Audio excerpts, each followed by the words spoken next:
Good morning, junkies. What's going on? Dan Kasper Show is on the air. Radio dials, a couple of those babies online. SportsTalk1051.com. You got the app, got your Google and Alexa home devices, the video stream, which is up on Facebook, Twitter, YouTube. Whole bunch of different ways for you to be joining us this morning. Big thanks, big shout out to all of you joining us and making us a part of your start on this Thirsty Thursday on the DK show. What up, everybody? Hopefully you're all off to a fantastic start. If you're up and ready to get the day going here. Oh, baby, what do we got on the game plan here this morning? Bucks, the only remaining undefeated NBA team with a come-from-behind victory last night against AD and the Brooklyn Nets. So the Bucks moving to 3-0 after another dominating performance from Giannis Antetokounmpo. 43 points, rebounds, 5 assists, 3 blocks. After the Bucks looked a little sluggish there, especially in the first quarter. But they kind of got on a little bit of a run to close the first quarter. Really sluggish in the second quarter. Brooklyn took advantage of that. Bucks were down heading into the half, but thanks to dropping 35 points in the third and 32 in the fourth, the Bucks coming away with a 110-299 victory.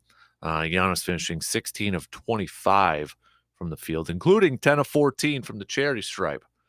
Bobby Portis helping out the cause, 20 points off the bench for him. Drew Holiday, 15 points, but 5 of 18 overall from the field. So, again, Giannis, just add it to the legacy, add it to the resume. Another fantastic performance from him as Brooklyn now falls to 1-3 on the season there. Next game for the Bucks will be tomorrow as their home stretch to begin this season continues. They'll be taking on the Knicks, and then Saturday they got Atlanta. Then Monday on Halloween they've got Detroit too. So, but yeah, another Giannis one. Bucks getting it done without Chris Middleton, getting it done without Pat Connaughton, without Ingles. So, yeah, gotta like what you're seeing in the early parts of this Bucks team, right? Giannis saying after the game, I've been working a lot over these few years in the summer and just so anxious to prove to myself that I can do what I've been working on. And sometimes I think I play not to my strength as much. Kind of scratched that. And in the second half, I was just, okay, I'm going to be myself and be okay with it. And just try to drive as much as I can and find my teammates and get in the paint. A little bit of a change in momentum when Steve Nash, head coach for Brooklyn, was ejected. At that point, the Nets were up 70-66. Double T got kicked out, got ejected. First time as a head coach he was ejected too. But Milwaukee after that outscored the Nets 44-29. 44-29 after that. So, yeah, we'll chat a little Bucks, little Giannis thing coming up a little bit throughout the morning here. So, also, Packers returned to practice yesterday. Bakhtiari did practice. Christian Watson did practice, all in a limited fashion. Now, whether that means Christian Watson will be available in Buffalo kind of remains to be seen.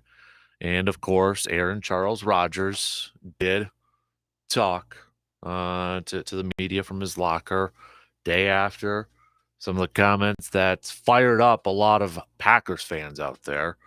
Not backing down. Matt LaFleur agreeing with Aaron Rodgers and some of his teammates, including Sammy Watkins and Rasul Douglas, agreeing with Aaron Rodgers too. So there you have it. We'll hear from a couple of those guys. We'll go through some of the stuff that Aaron had to say after practice too.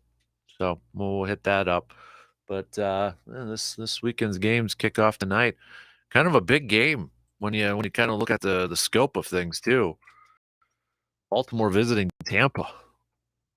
Tampa obviously has the, can we call it luxury right now, to be playing in the NFC South because Tampa's 3-4, but they're still leading their division. And you kind of look at Baltimore coming in here too. Baltimore's 4-3.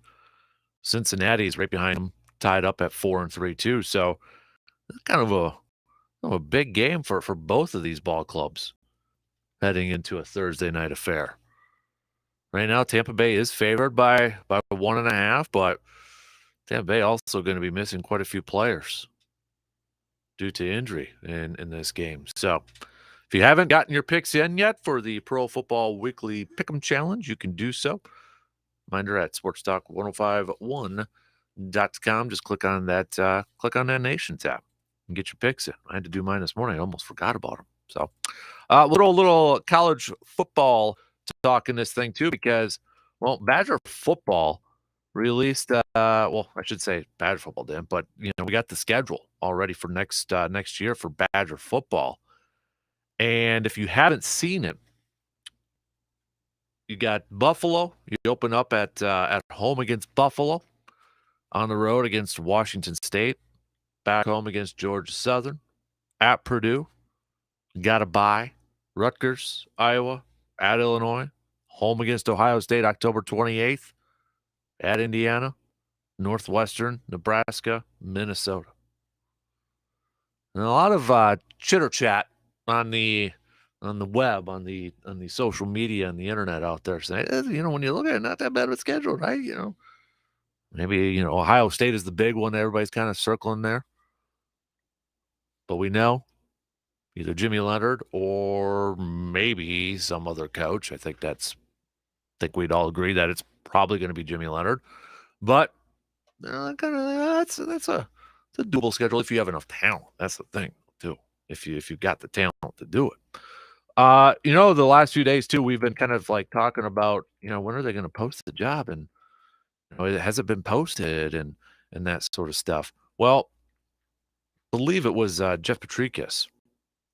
Let me double check here, but there was finally an article or some digging around it, if you will, and yeah, it was the Journal Sentinel UW is not sure when it will officially post the job, but the posting will only be open for 7 days.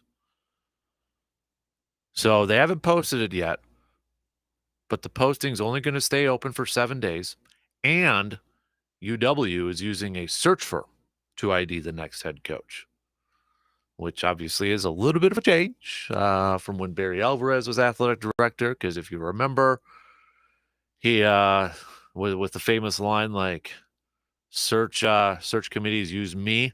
Why would I use a search committee? Obviously paraphrasing there a little bit. So, but I think the fact that it's only open for 7 days might be a telltale of like kind of where they're leaning towards, if you know what I mean. Might be given away, especially when it's a TBD, to be determined date to post it. So, I would say that's probably fairly good news for Jimmy Leonard to get the full-time job there. So, but just passing that along, since we've been kind of talking about the last few days, is like, when is it going to be posted? Why is it not posted? That sort of thing. And they don't know yet, but they do know it's only going to be posted for 7 days, apparently. So speaking of the Badgers, shout out to Badger volleyball. They had a big match against number 1 Nebraska and swept up. Badger volleyball sweeping, taking down number 1 Nebraska in straight sets in a national title rematch. So big time win for Badger volleyball last night. And hopefully maybe another run to defend their national title. So I might as well tell you right now, that's one of my Thirsty Thursdays. Shout out to Badger volleyball getting the win against number 1 Nebraska there. So big props, no doubt. All right. Thirsty Thursday, meaning give us your shout outs, who you want to give a shout out to. You can hit us up with a message on the video stream on Facebook, facebook.com/KasperSports, at DANKSPER if you want to do Facebook, or Twitter, or hit us up with a text on that Shoe Doctors bullpen line, 715-830-1912. Also, we'll do a little receiver defer coming up about an hour and a half, around 7:40, 7:45. We'll catch up with our DNR warden buddy, Mr. Jake Bolks, for a quick outdoor tidbit as we approach the end of October. I know some people have been kind of saying they're taking some days off, hitting up the pre-rut out there. So remember, if you're having any luck, Send those pictures on over so we can put them up on the Tilden Gun Trophy board, okay? I'm hoping I can get out this weekend. No, the weather's supposed to get a little bit warmer out there, but not gonna get anything if you don't sit out there, right? So let's jump into this thing. Let's just kind of throw in a bunch of different stuff and have a little bit of a smorgasbord to open up things on the opening drive here. We'll talk some Bucks after win last night against Brooklyn to remain undefeated 3-0 to start off the season. The Bucks are still on pace to go 82-0, baby. 82-0, the final remaining undefeated team in the NBA after Portland lost last night to the Heat. So we'll chat a little Bucks. We'll throw a little Packers chat in there too as the Green and Gold return to practice. Give you an update on who practiced, who didn't practice, and of course some comments from Aaron and his teammates after Aaron made those comments on the Pat McAfee show about cutting some reps and kind of calling out some players, coaches, everybody to pick up the pace and do better, got to do better, the mental errors, that sort of thing. So we'll throw all that in there. College football, Let's just have some fun this morning on a little Thirsty Thursday. So let's get started. Take that first break. Opening drive coming up next. What do you got for us, junkies out there? Want to hear from you. Start sending us some messages, all right? Quick break. We'll be back after these words.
we keep going back and forth on these temperatures between cold and warm. It's going to be close up to the 60s this weekend, but we know winter is coming. It's going to be happening here in Wisconsin. So while you're probably still continuing to maybe clean up those leaves and either burn them or dump them or mulch them up and that sort of thing, don't forget to get your vehicle ready for another Wisconsin winter as well. And that's where ASAP Used Auto Parts in Eau Claire can help you out. Do you need some new tires to do battle against the snow-covered roads this year? ASAP Used Auto Parts can hook you up with not only the best tires, but at the best prices in the Chippewa Valley. What about those cold mornings? Don't cross your fingers hoping your car will start that morning. Take out the worry and get a new battery from ASAP Used Auto Parts. Oil change to help keep your engine running smooth in these harsh winters. Yep, ASAP Used Auto Parts does that as well. Plus a wide, huge selection of high-quality used auto parts to help you save money for repairs or if you are remodeling a vehicle. When it comes to helping making sure that your vehicle is ready for the road, ASAP Used Auto Parts is ready to help you. Why aren't you at National FFA there, big boy? I sent Jill down there. She's you got people apparently now. She's got people down there. No, well, you she's got people down there. You know, there are only 6 national officers, and her niece, Courtney, from over in Spencer, is one of those national officers. So she's very much involved in the convention. And her sister-in-law, Cheryl, is the acting national advisor for the FFA. So she's down there covering the convention and doing a good job down there. All right. I'm surprised. Yeah, I thought you'd be down drive there that far anyway. Where is it again? Indianapolis. Indianapolis? Yep. It's not that far, though. Really? No, it's not. The weather's good. It's not that big a deal. And so she drove down there, but she's younger than I am and wanted to go. And I said, go for it. So we let her go down there. All right. As this like, do you usually go over for National FFA? Yeah, we've spent many, many times. This is the 95th already. Man, oh man, oh man. So the FFA is. I get your trips mixed up. Is the farm broadcaster is the Kansas City one? That's in Kansas City. That'll be in the middle of November. We'll be going down there. All right. Yep. Yeah. Mr. Worldwide over there. Yeah, right. We get around a little bit. Look at you, big boy. So I like it. Did you watch the Bucks game last night? Yes, I did. How about Bucks, the last remaining undefeated team in the NBA? I think Hudson's more of a Bucks fan than anything. He was watching that thing and being in tune, and he's like, was tied up. He's like, still anybody's ball game, Dad. Who do you think? Well, I'll add right now. Who do you think was the most valuable? I mean, Giannis is obviously, but besides Giannis, and we talked about this guy earlier and how important he was going to be to the team this year. And I think so far he's proven us right that he's an important cog. And I think that's Brook Lopez. I mean, he had blocks. He's blocked a lot of shots. 6 blocks last night. Yeah, and he's played good defense in the middle.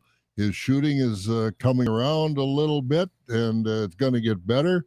I think Brook Lopez so far has been, besides Giannis, really an important cog in this team. Yeah. Doing a nice job. Portis had a good game last night, too. Yep. Double-double for him, 20 points, 11 rebounds, 3 of 6 from 3. Started off a little slow. Looked like a team that had 3-4 days off. Yeah, I'll tell you, when they started, they couldn't throw it in the ocean. No. You know, they were shooting horribly, but they picked it up. But again, they played good defense, and that makes a difference. Yeah, so 3-0. Bucks will be back at it tomorrow and this weekend. But, you know, Giannis, I know it's just 3 games in, but by the way, Bucks are still on pace to go 82-0 this season. No, that's nothing wrong with that. And 2 of their 3 wins have been against, Philly and Brooklyn. Yep, exactly.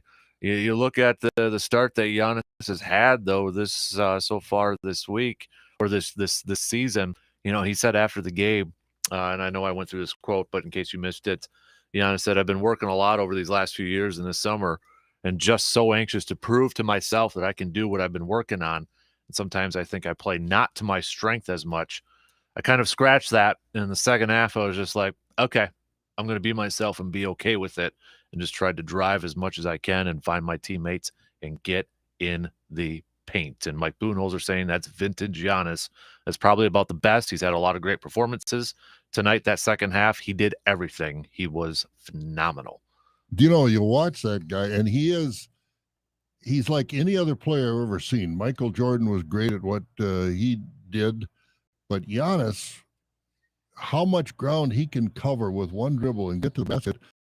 And then you think, well, these guys are going to block his shot. And they look, and his elbow's above the rim. And I don't care how tall you aren't going that high to block that shot. And then he just lays it in so easily.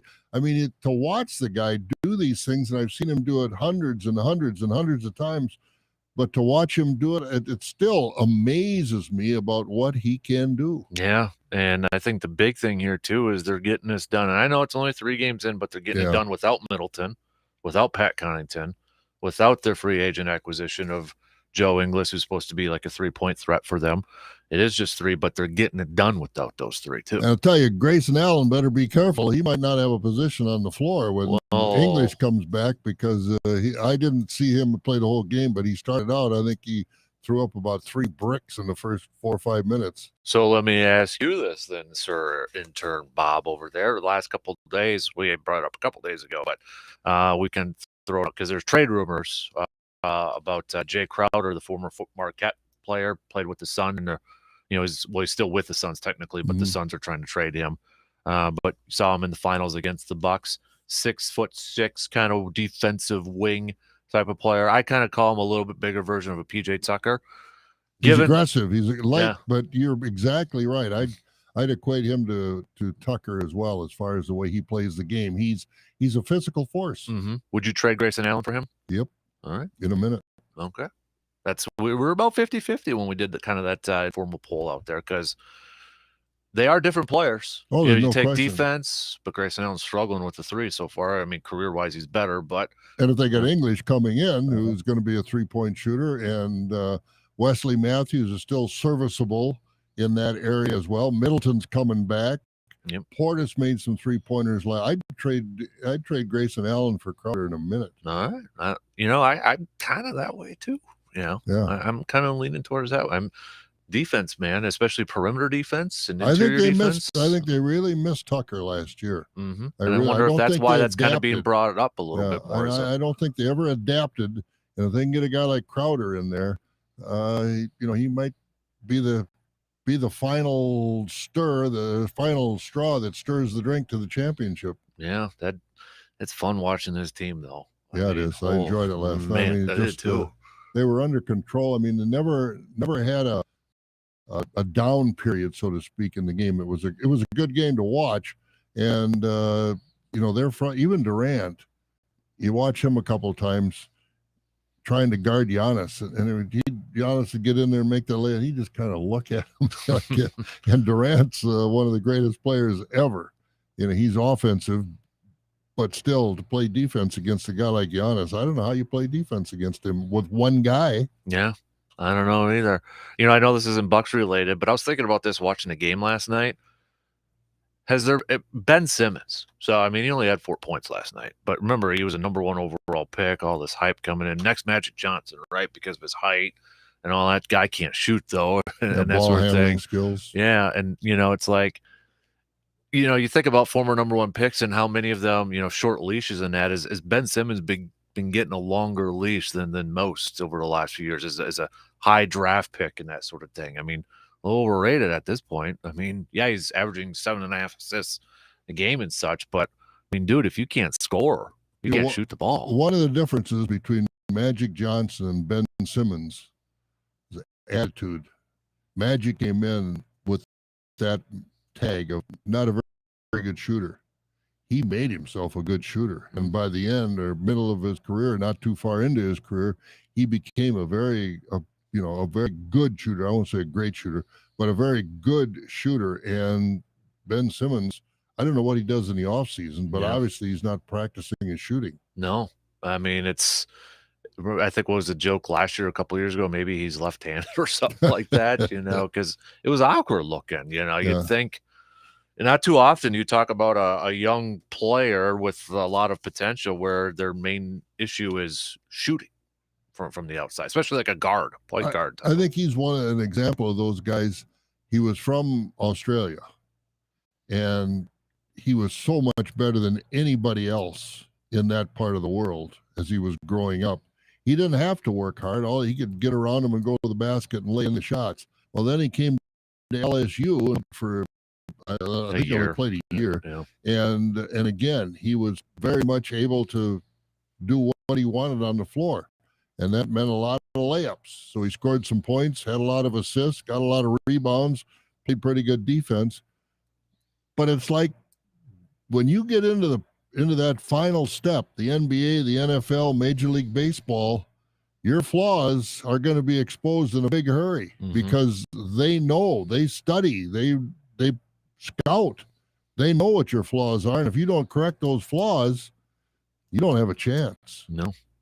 And yet, look, I mean, I think on the opposite side, the perfect example of getting better at your craft, Giannis Antetokounmpo. Oh, without a doubt. You know, right now he's leading the league in points. He's second in rebounds per game, only behind Rudy Gobert. I mean, he is overreaction just 3 games in, but he is making a run at maybe another. You mentioned Brook Lopez leading the league in blocks, averaging 4.3 per game I so didn't far. realize that, but but good. And Giannis, that's the reward for hard work. Results. Yeah. And I mean, Giannis, I know we've kind of talked about the last couple of years and that, but I mean, it's like, it's at that point in time now when he drops 40-some points. It's like, yep, yeah, typical day for Giannis. Even like when he drops 20 points, he's probably got like 12 assists. He's that type of player. Like if it ain't going, he's dishing it out to his teammates. He's driving and kicking it out or something like that. Or, it might be 19 points, but he's got 20 rebounds and 10 assists or some ridiculous stat like that.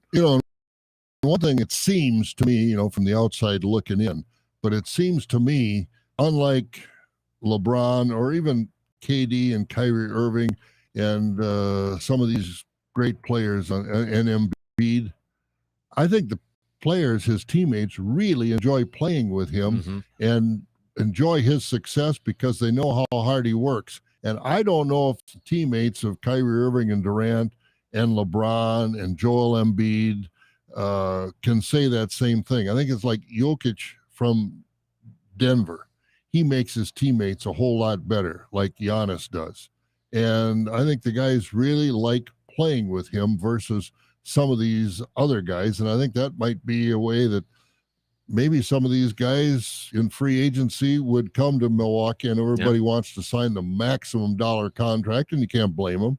But, when you sign that contract, you got all the money in the world, so to speak.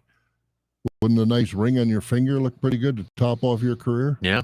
I mean, I know they always talk about, South Beach and West Coast and all that, and do that in the offseason. Exactly. Go live in the offseason. I think that's what Christian Yelich does. He's got a home out Bronny did Malibu. that too. Yeah. So they're from California. They go out there in the offseason, and you can certainly afford it, that's for sure. Yeah. Or, off seasons in Wisconsin in the summer ain't too bad either. No, that's for sure. So, I mean, you're kind of busy traveling all around anyways. I don't know where he lives now. I know he, when he first came over, they made a big deal about the fact that he and his brothers and his mother and father, and then they all lived in a 2-bedroom apartment. But, he's probably got a house now that's as big as the average apartment building, Yeah. He's probably got a huge one someplace, but more power to him. And, that's a guy that's had success, and you're happy for his success because he worked hard to get it. Yeah. And appreciates it. Yeah. No doubt. And still continues to try to get better and humbleness about him. That's what I mean. He appreciates the fans. He appreciates what coming to this country and being able to play basketball for a living has meant to him. Yeah. Love his post-game pressers, too, when he's joking around or doing some dad jokes and all that stuff, too. But, yeah, I mean, you go to the mothership, ESPN.com, what's the number one thing on the front page? Lakers 0-4 to start the season. Yeah, they were on last night after the Bucks, and I was watching a little of that. And I was watching that last night. I didn't watch the whole game, but I watched probably the first half. You talk about a disinterested participant. That's LeBron James. I mean, I don't know if he took a shot in the first quarter. I mean, he just stands outside. I mean, he is not playing very hard. I don't know if he's already thrown the towel in on this season or what it is, but boy, oh boy, he's not earning his paycheck. Yeah, he's not even trying to earn his paycheck. It doesn't look to me like. He's 0-4 for the first time in his since his rookie year over there. And his lack of effort. I mean, and if anybody was watching that game last night, if you don't agree with me, let me know. But I just thought LeBron a definite lack of effort last night in what I saw of the game, and I don't know what he ended up scoring, but just 19 points, 8 of 21 shooting. Yeah, so. He just doesn't look like he's engaged in the process at all. Yeah, and I know they were talking again, like leading up to the game. Ooh, it'd be interesting to see if the Lakers, they get a win without Russell Westbrook. What would that mean? Don't matter anymore anyway. They're looking for different ways to talk about this team. So I don't think you're going to see the Lakers in the playoffs. And I'm fine with that, man.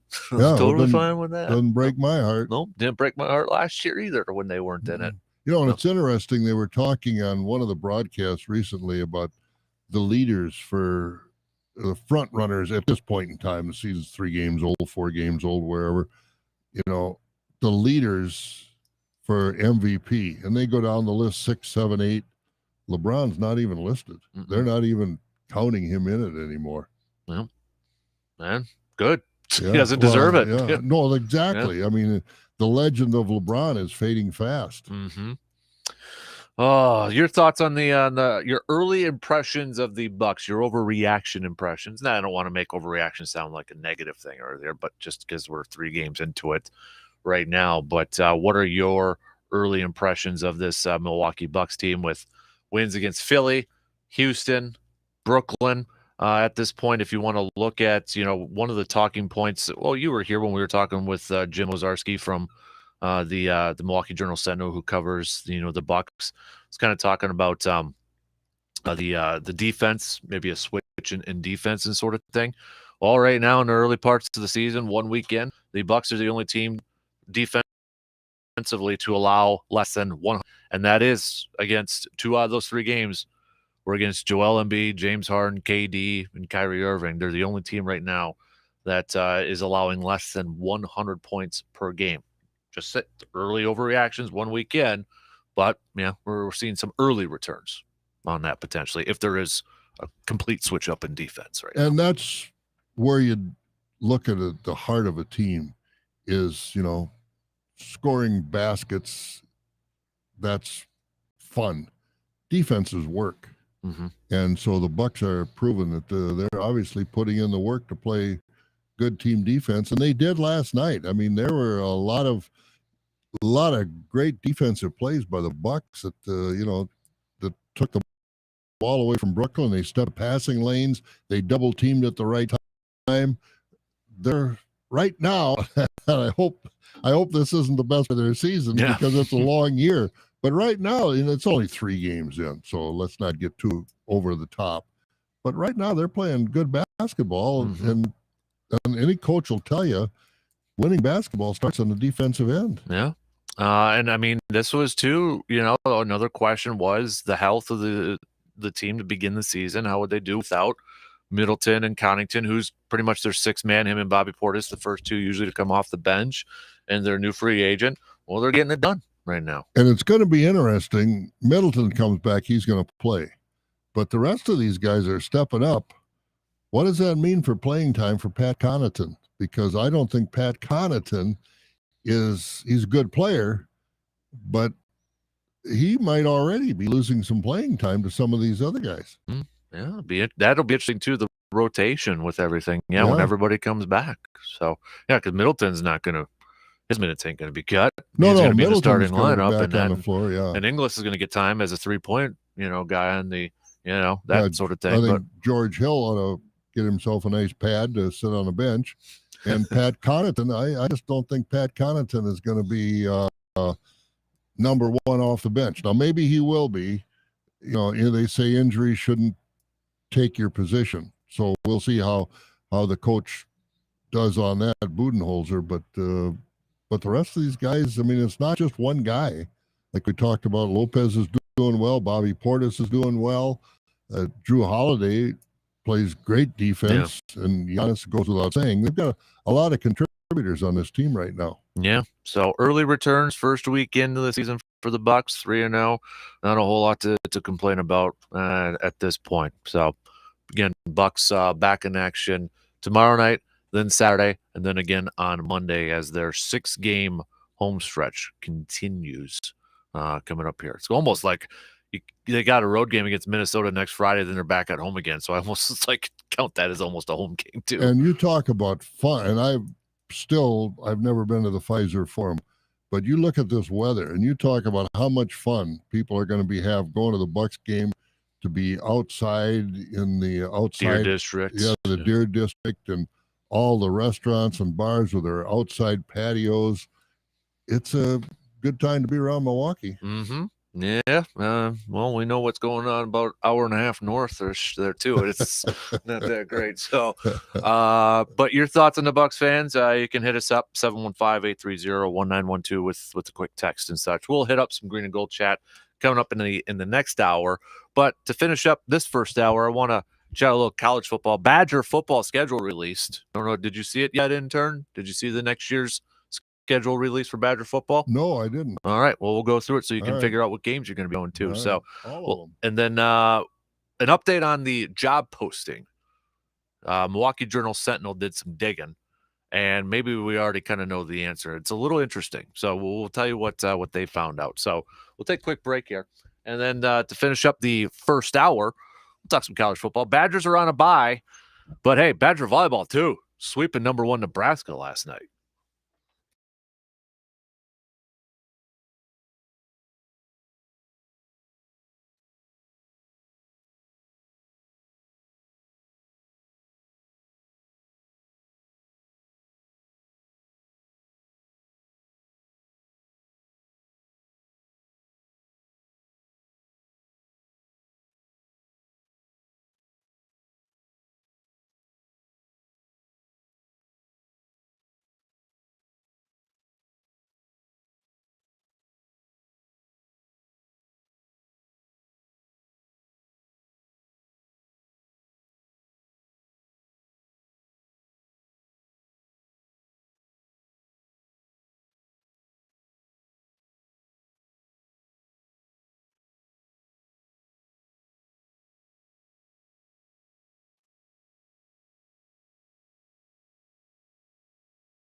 All right, second hour on this Thirsty Thursday, kicking off right now. Appreciate y'all tuning in, however you may be tuning in, wherever you may be tuning in on this October 27th.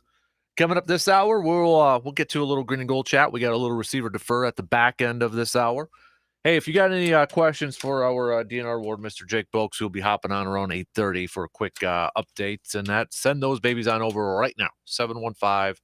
715-830-1912 on that Shoe Doctors texting line here. Let's kick off the second hour with some sports nuggets of the day. 1961, the ABL, American Basketball League, started up. That was the only just 1 year, ceased in 1962. Can I give you a little trick? Can you name the 8 teams that were in that intern? Can you remember in 1961 when the American Basketball League popped up? Oh, yeah. New Jersey Nets, Kentucky Colonels. I'm out of gas. Well, you were 0 for 2. What? So it is a little bit of a trick question here. So the American Basketball League, there was a couple. So 1925 to 1955. Then it came back in 1961. Oh, yeah. With, I'm thinking of guys like Dan Issel and Julius Erving played in the old ABA is what I'm thinking of. So this was like Jerry Lucas played. George Steinbrenner was a part of this one in 1961. So it'd be the Chicago Majors, the Cleveland Pipers. I remember that.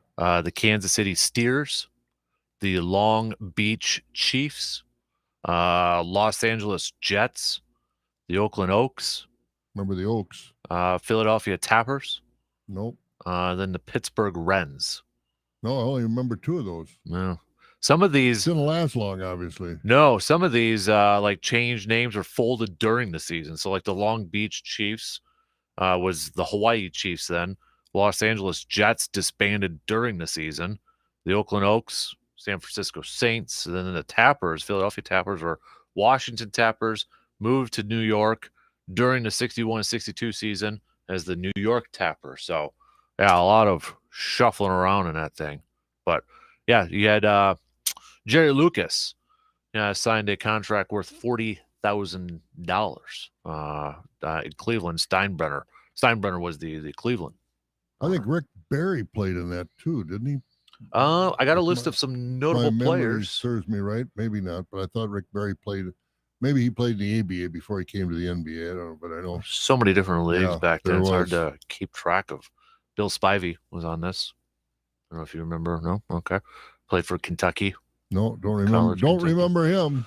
Yeah. Otherwise, Maurice King. Nope. You don't remember Maurice King? I played for the Celtics for a couple years or a year. So, Connie Hawkins, that one. Oh yeah, Connie Hawkins. Yep, Connie Hawkins. So. Great player that unfortunately didn't get to do that he was deserving of. Some other nuggets. Let's go with 1973. The New York Islanders beat the New York Rangers for the first time. 1995. The contract that finalized the Cleveland Browns' move to Baltimore was signed in secret. Remember that? I remember that as a kid. Everything was done in secret then. 1996, Bud Adams, owner of the Houston Oilers, announced that he would allow his team to play one final season in Houston before moving the team to Nashville, which we now know as the Tennessee Titans. Let's go 1996. Irving Fryer with the Eagles became the 15th player in NFL history to catch 600 passes in a career. 2002, the Anaheim Angels won their first World Series when they beat the Giants in Game 7. It was this day that 2002 Emmitt Smith became the all-time leading rusher in the NFL when he extended his career yardage to 16,743. We have 2004, Barry Bonds' 700th home run ball was sold at auction for a cool $804,129. Also on this day in 2004, the Red Sox finished a sweep of the Cardinals. Was that first World Series since 1916 or 1918, something like that? After being down 0-3 against the Yankees in the ALCS? Oh, yeah. That was a good one. Magical finish for them. 7 in a row, or then if you think, I Yep. mean, because 4 and then 8. Yeah, 8 in a row. Yeah. Those are just some of your sports nuggets for the day. I was going to ask you some World Series questions, but I'm going to save it for receiver defer. All right. But one of them was like, no, I'm not even going to tip you on it. No. Are you at least intrigued with this matchup or not really? Astros Phillies. Yeah, I am. I think it's neat when you have a team like Philadelphia. They're kind of like the Nationals of a few years ago, coming on and hitting their prime or hitting their hot streak right now.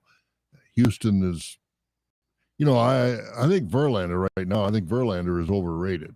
I think he's been a great pitcher, but I don't think, I think he's obviously, everybody knows he's on the downside of his career.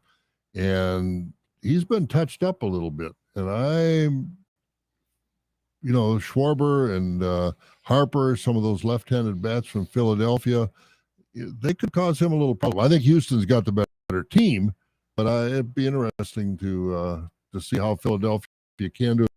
Philadelphia's got a couple of those Nola and a couple of those starting pitchers. Wheeler, is he one of them? But they're tough. Mm-hmm. They're tough. And they almost didn't make it, Brewers. Yeah, think about that. That's David, well, I mean, that's why they always get in the postseason. Then anything can happen. Yep, exactly right. Anything can happen. So, we'll get your pick for the World Series coming up a little bit later on here. So the rest of you, we'll get to that coming up tomorrow, because that's when game finally.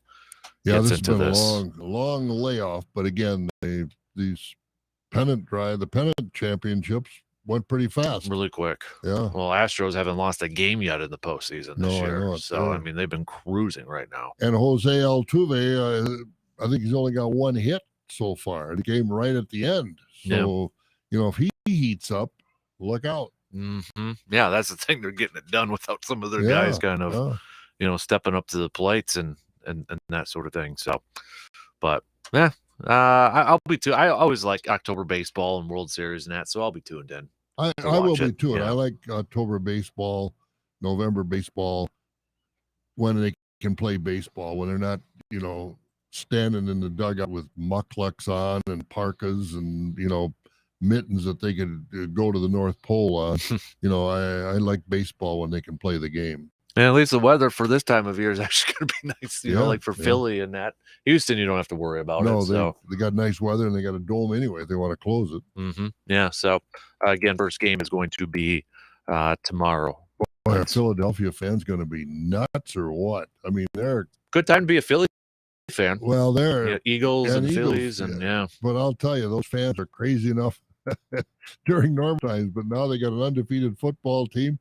They got their team in the World Series finally, and it's going to be quite a time in Philadelphia. Well, and the Eagles making a trade yesterday, getting Robert Quinn from the Chicago Bears to help bolster their pass rush over there too. So trade deadline reminder is Tuesday.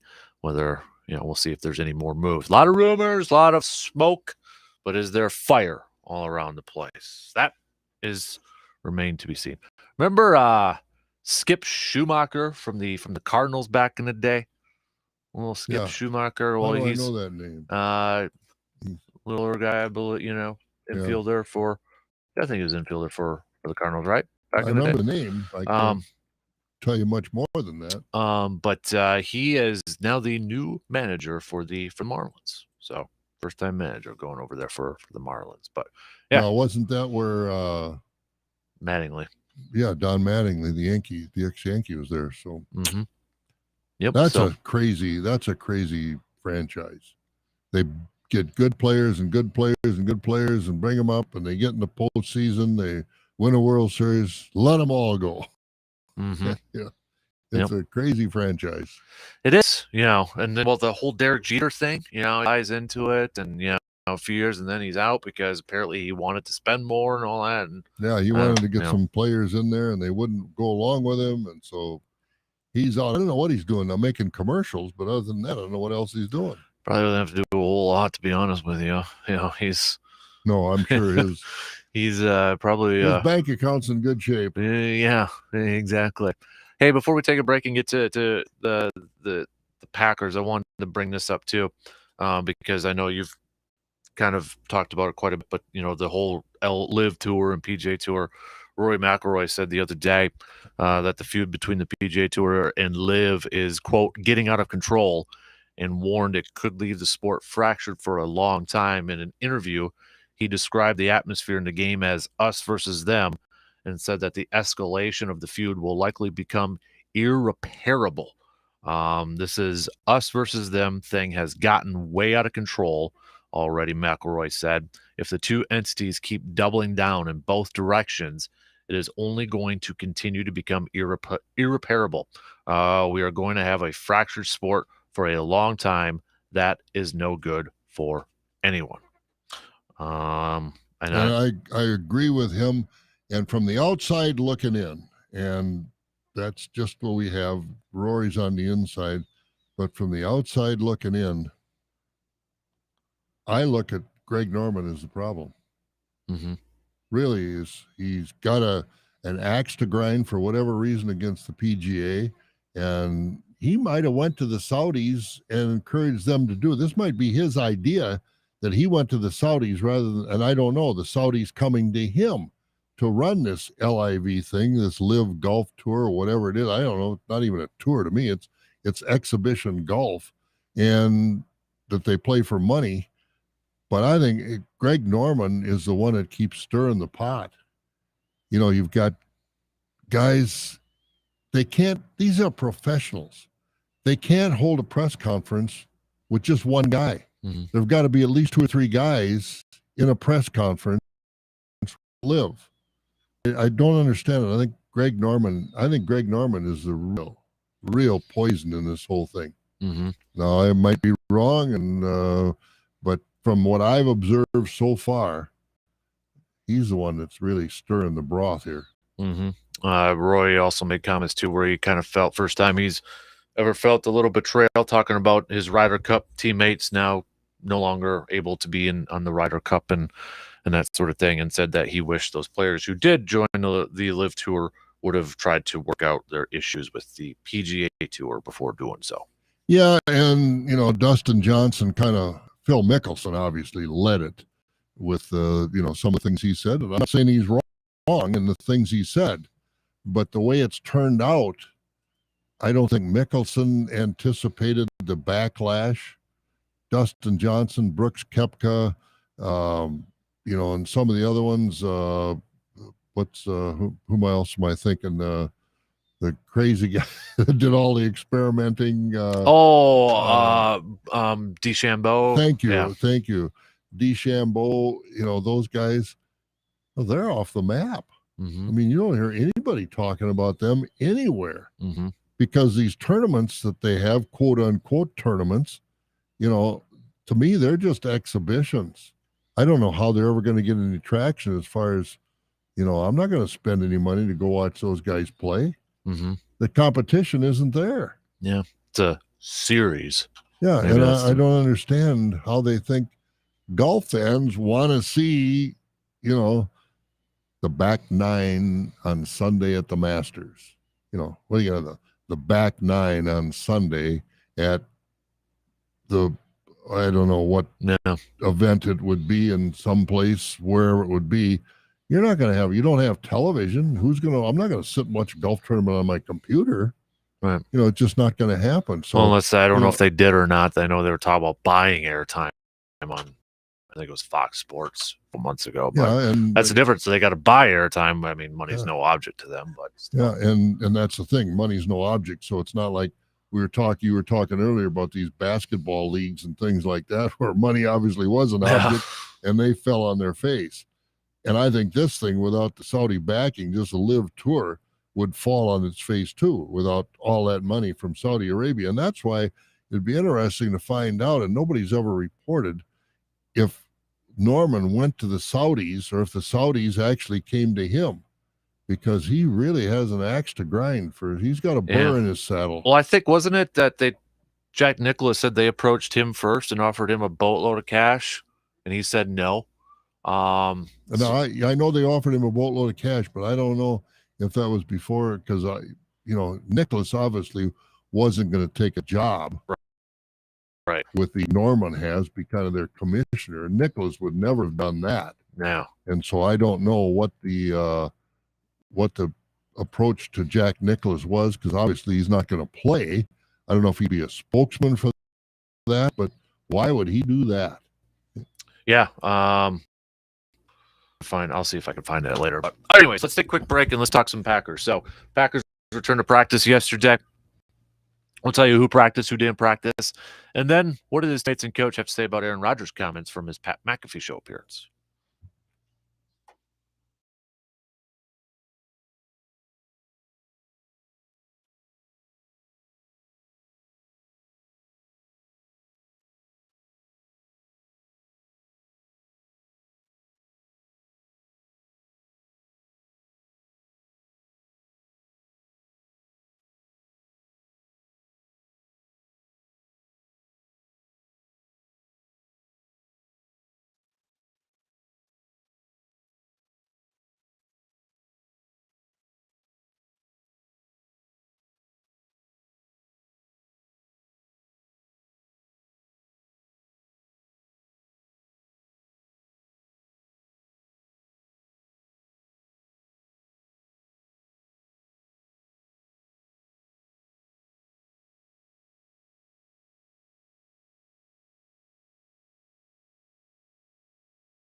Reminder, later this afternoon, you'll want to check out the latest episode of the Man Cave Podcast, brought to you by Toyson Ford and our good friends at Hy-Vee, good friends at Toyson Ford. Shout out to the Toyson family there, too.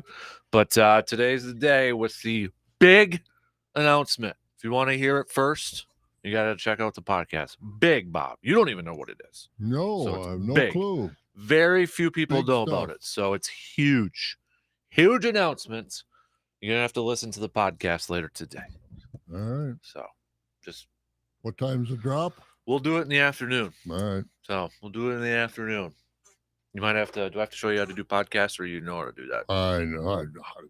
What kind of a question What am I is that? talking? You're on What TikTok, kind of a probably. question is that? You're on TikTok and all that, probably Yeah, too. TikTok. So I sure am. I guess did you hear the comments from Aaron Rodgers during his Pat McAfee? I'll start it off with this. Did you hear Aaron Rodgers' comments to Pat McAfee on Tuesday?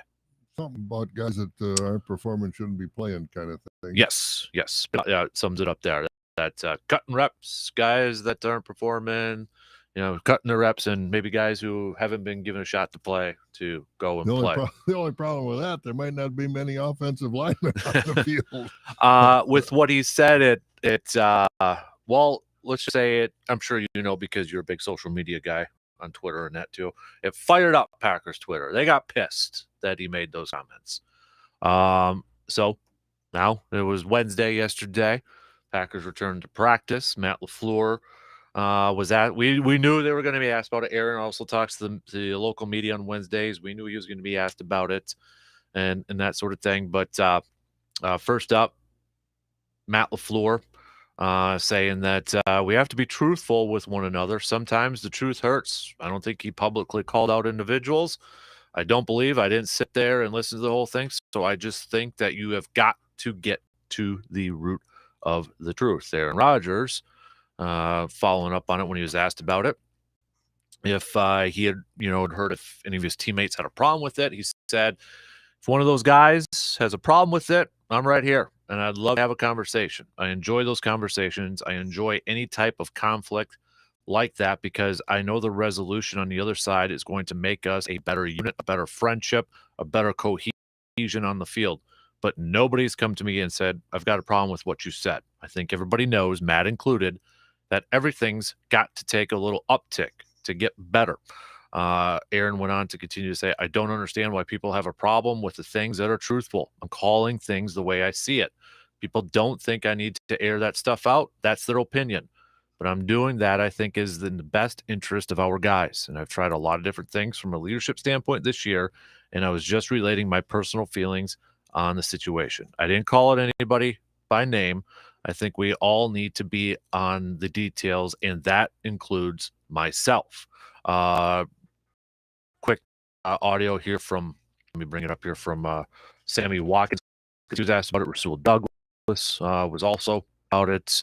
Come on, load it up here for a little bit. But they were asked what their thoughts were. Did they take offense to what Aaron Rodgers had to say? Here's just a little bit from those two guys.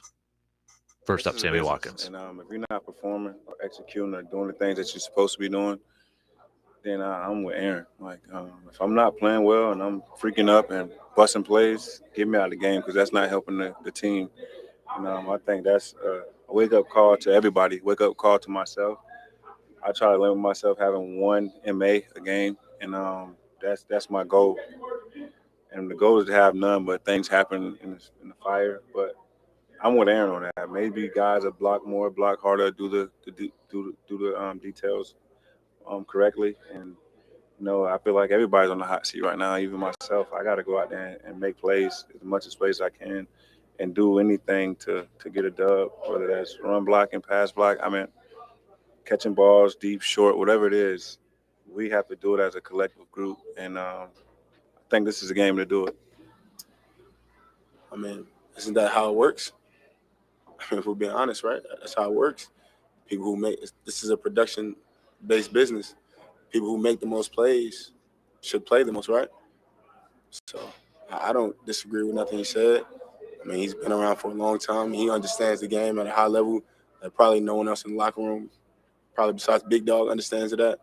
So, yeah, at the end of the day, I think we all want the best players on the field. All right, so just a little comments there from first up was Sammy Watkins, and that last one was Rasul Douglas with his comments. And this team is underperforming, let's face it. They've been what? That's breaking news.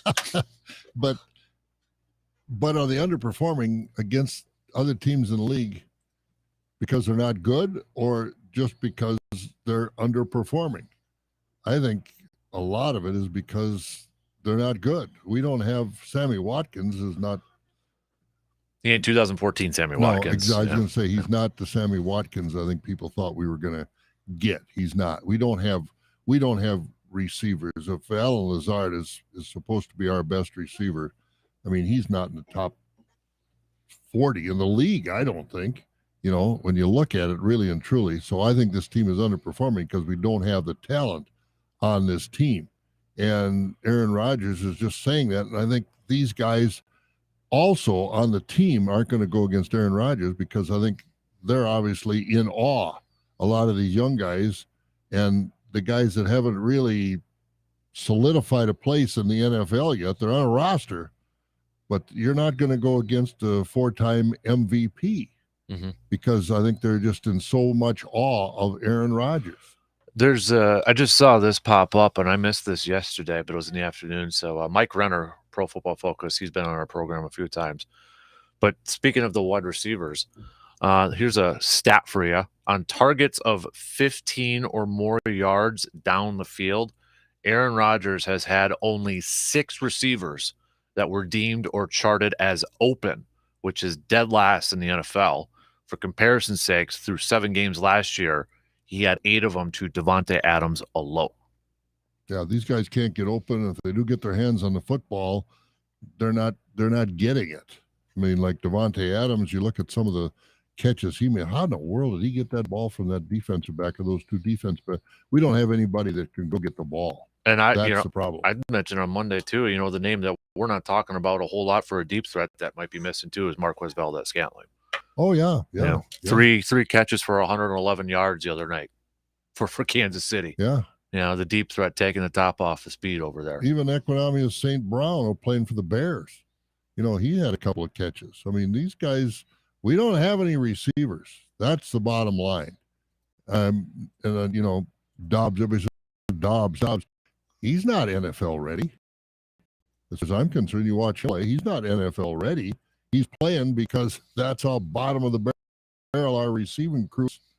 Tunyon's about the only guy that has really caught any balls, and I don't think they're using him very well. But with the receiving core we got, maybe they can't because of other teams know that Tunyon's probably the guy that Rodgers is going to look for. So they're guarding him, and the rest of these guys, Lazard right away at the beginning, that slant ball that he dropped. You knew that, oh boy, this isn't going to go well the rest of the game. He drops that ball. He should have caught that ball. He's an NFL receiver. Come on. Or is he an NFL receiver? I think he's an NFL receiver. Yeah, but is he a number 1? Absolutely not. Is he a number 2? I don't think he's a number 2. They just don't have a receiving core. It's a shame. But, Aaron Rodgers is telling it like it is, and people are blaming Rodgers. Well, he's not getting the ball to him. This, that, and the other thing. They're dropping the ball. They are. They have the most drops in the NFL, right? Or second most drops in the NFL. Let me double check that. I think, they're tied up there with maybe Miami. They got a lot. It's at 16. I'll have to go through. I have to find that list again. But it's at around 16 drops so far already this season. And a lot of those are critical third down balls. Yeah. So, you can't win that way. You can't win dropping the ball. Aaron Rodgers is just speaking the truth. Now, whether he would do that with all the, this media all over the place is Pat McAfee. I don't know if that's a podcast or if he's YouTube show now. It used to be on Sirius XM, but it's a YouTube show now. And podcast too. Yeah. So it's I don't know if he gets paid for doing this or if he just does it because he's a buddy of McAfee, and that's, I think a lot of these shows there's just too many of them. So I've got the numbers up here really quick if you want to. So guys who have dropped the ball the most. Romeo Dobbs is tied for the 4th most with 4 drops. The leader is Edmonds and Hall, the running back for the Jets, who's now out for the year, and Curtis Samuel. They're all at 5. The leaders are at 5. But you've got Romeo Dobbs and Alan Lazard are next up with a bunch of other guys for 4 drops. And A.J. Dillon also appears on this list with 3 drops. So between just those 3 guys, you have 11 drops from Packers receivers. Those are, top 10, top 11-ish because you got some ties in there too. So yeah, and like I said, a lot of those drops are critical third down plays or, 2nd and 8 that maybe would have got you a first down. Now you're 3rd and 8, and it's just piling on. It's just piling on, and the offense can't get any traction. And then you got an offensive line that can't all hold. over the place right now. I mean, it's they can't run block. Yeah, Green Bay's 2nd in drops, 1 behind Miami, 16-15. Green Bay's got 15. Yeah, so. they just got to get better. I mean, and I don't know if they can get better. I don't know if these are NFL quality receivers. You got obviously an NFL quality quarterback, but the receiving core, the offensive line, the play calling, is that up to NFL standards? At least 2 out of the 3 of that I just mentioned aren't, as far as I think a lot of people are concerned. Is the play calling and the coaching decisions up to NFL? How much is the play standards? calling being affected by guys not doing their jobs, though, too? Oh, absolutely. That's what I'm saying. It's a combination of all. So how do you call plays? Well, what play do I call now when 2 of my offensive linemen are going to miss a block? Right. What play do you call for that? It was like the play against Washington, and this was something, both LaFleur and Aaron acknowledged, can't get into 2nd and 20s or, 1st and 16s, like that run play to Aaron Jones, and then, he gets stuffed up and he runs back, and then Aaron gets killed because the run back, that was a first down play, and you're already putting yourself into 2nd and 16, and you can't throw the ball. You're not going to do anything. No, and like I said, watching the Badgers play, they changed their offensive philosophy a little bit. They got Mertz out on the print. Mm-hmm. Now, whether we can do that, Packers can do that with Aaron Rodgers, get him out of the move a little bit. I don't know, because he's a sitting back there with that offensive line. Mm-hmm. It's like target practice for those guys, just which guy can get there first. Because, one of them in Washington, Chase Young, the kid out of Ohio State, that's an absolute A1 top-notch pass rusher from the defensive end position, wasn't even playing. Well, you probably let me see if I can find it just to get your reaction from it, because Aaron talked about the Washington defense, but go ahead while I bring this up. And I was after that game too, and Jair Alexander is, he's very good. I don't put him in a great category yet. I think maybe by the end, hopefully he will be, but he's very good. But the comments he made after the game, it's almost like, well, so what? I didn't think his comments, because that last play, 3rd and 11, and the guy McLaren caught the ball on the sideline for the first down. And there was another play earlier in the game to McLaren. I mean, he couldn't cover McLaren. That's the bottom line. And the comments he made were, well, it's got to work on it and see if we can get better, this and the other thing. No, I didn't do my job. Mm-hmm. He didn't, that's one of the problems. Aaron Rodgers said, we're not doing our job. Some of these guys aren't doing their job. So should they be playing? I think some of the other guys got to admit they're not doing their job. Yeah. I mean, Aaron Rodgers takes the heat for saying it, but the rest of them won't say it. They just kind of slough it off as another game. Well, we got to get better. Yeah, you say you got to get better, but you're not getting better. You lost 3 in a row to teams you should have beat.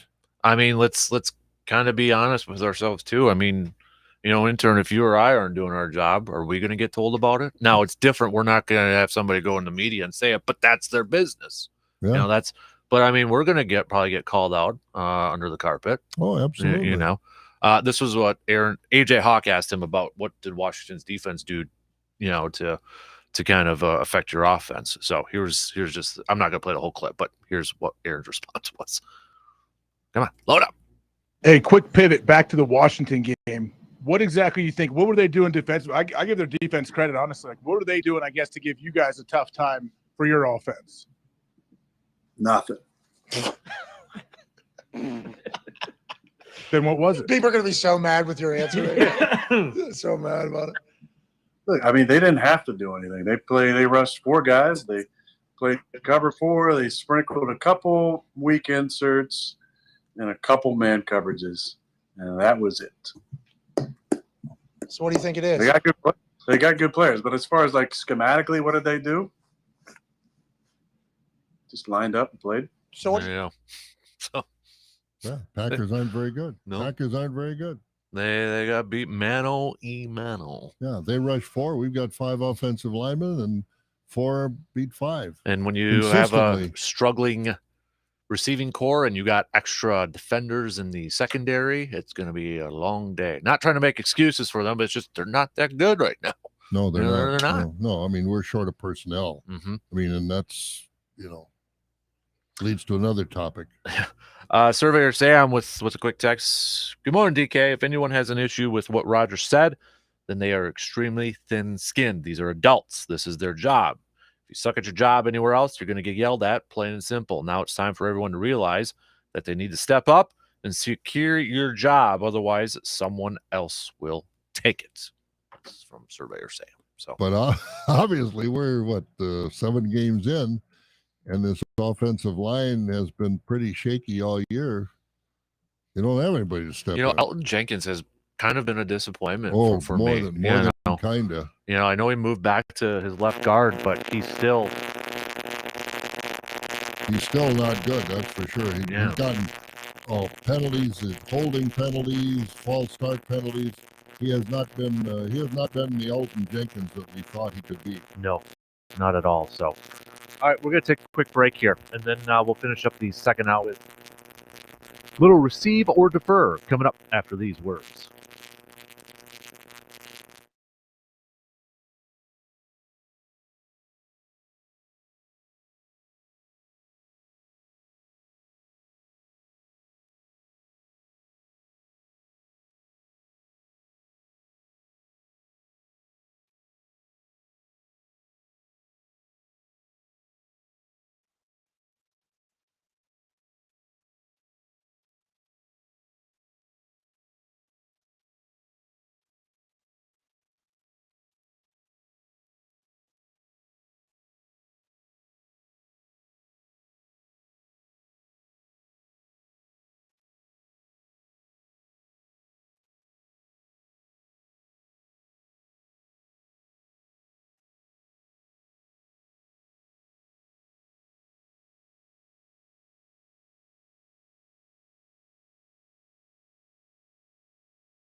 All right, last call for any questions for our DNR Warden, Mr. Jake Bilks, for our Outdoor Tidbits segment coming up about 8:30 this morning, 8:30. So you can text those babies on over 715-830-1912 on that Shoe Doctors bullpen line.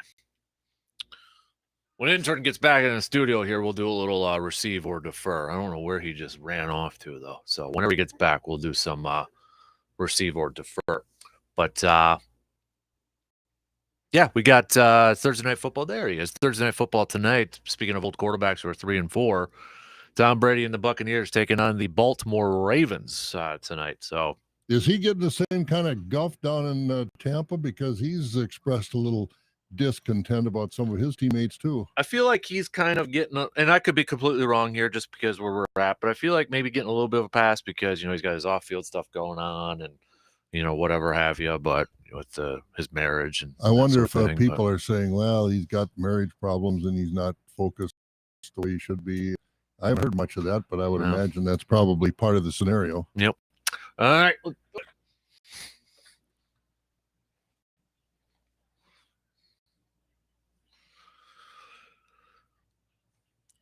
First up, receiver defer, Bob. Will the Houston Astros remain lossless? Undefeated is another word. Undefeated in the postseason, or in the for the whole postseason. Meaning, will they sweep the Phillies in the World Series? No, they won't sweep the Phillies. Phillies got too good a pitching. Okay. Who are you gonna pick? You gonna pick the Astros still? I think the Astros will win, but I'd love to see the Phillies win. Yeah. I like the National League better, and I'd like to see Schwarber because I think he went to Washington. They kind of passed him to Philadelphia. It's kind of a guy that he's good, but maybe we don't want him. We don't. He's been a difference maker for Philadelphia. Schwarber is the definition this year, at least. His numbers are the definition of what baseball offense people are trying to do. A boatload of home runs and a crappy batting average. It's 218, I think it was, a little bit, maybe even under that, but like 40-some home runs, 46 home runs. Yeah, 218 and 46 and what he's home runs. done, I mean, the ball he hit in the playoffs. 200 strikeouts, the most in his career, too. He just about took out the right field bleachers. He hit that one ball so hard. Mm-hmm. I mean, chicks dig the long ball. That's just funny when you say that. I mean, it's true. That's, chicks and baseball management, the media, they dig the long ball. Pain heals, chicks dig scars, glory lasts forever. It's from the movie The Replacements, Keanu Reeves. So. Yeah. Okay, what do you got I know you got at least one over there. Well, I was thinking about this. You're talking about the Packers, a couple with the Packers here. Receiver defer. I'll just put it bluntly. The Packers need a new general manager. I'll defer. Has he been perfect? Has he been, questionable? Absolutely. But I'll defer on that one. All right. And I don't know where I stand on that. I really don't. I'm just not happy with his decisions as far as personnel. Why do you trade up to get a quarterback to back up Aaron Rodgers, and you don't trade up to get a wide receiver? That's a good, when you put it that way, that's what the heck? So, I just question some of his decision-making. Receiver defer. Play out this season, cut back Diari, and reload for next year. So when you say reload, are you with the assumption that Aaron's going to play next year? $59 million. Why wouldn't he play? He's got already a boatload of cash in the bank. A lot of that's guaranteed already. Because Kurt Warner, I was going to get to this one, but Kurt Warner said that Aaron Rodgers and Tom Brady need to retire. He says they just look like they're out of it right now. I think Aaron Rodgers just lost enthusiasm because of Gutekunst and his personnel decisions. I think, you put some players around Rodgers, I think he'd be revitalized in a second. I think I almost it's weird to say this, but I almost feel like this year, and it could completely sound like I'm trying to make an excuse, and I'm not trying not to, but it's almost like this year is it almost like a wash year? It's like, okay, get all these rookies some experience and then go reload for next year or something like that. That's not the right way to put it, but it's like How much does The Bakhtiari? Bakhtiari thing is something that they're gonna have to figure out and watch, because How much does he count against the cap next year? a lot, but it's still, they might save $6 million by releasing him, or I have to look up what it would be if he retired at this point. But you look at it, so okay, the potential out would be in 2023. So next year he would count as a well, actually they would save $6 million. So $29 million he would count as a cap hit next year. If they were to release him, they would take on a dead cap hit of 23.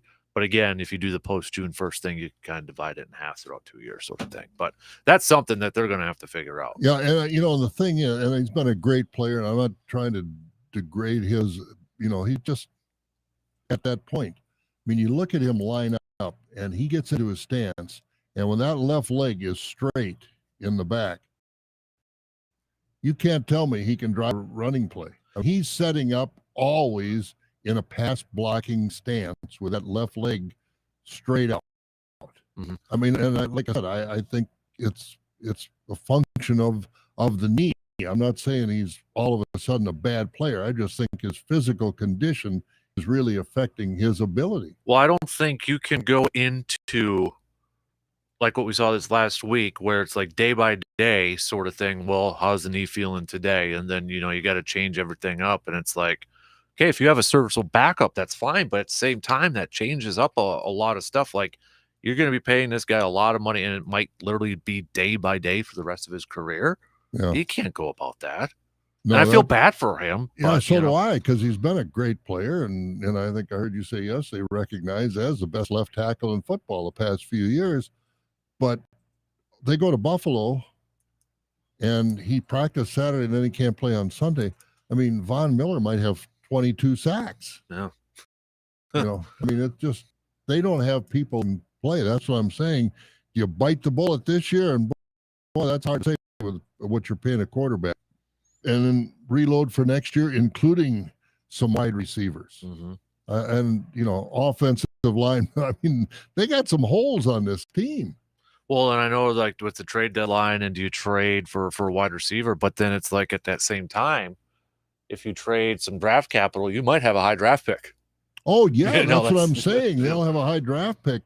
If you just play this season out, Mm-hmm. They could be, in the top 10. I hate to say that, but, then you got a chance. There was a lot of talk last year. They were going to trade up and get Chris Olave, who went to the Saints, is having a good year, or some of these other receivers. Mm-hmm. They need help. And I don't want to see them now get held up in the marketplace for, a disgruntled receiver from some other team.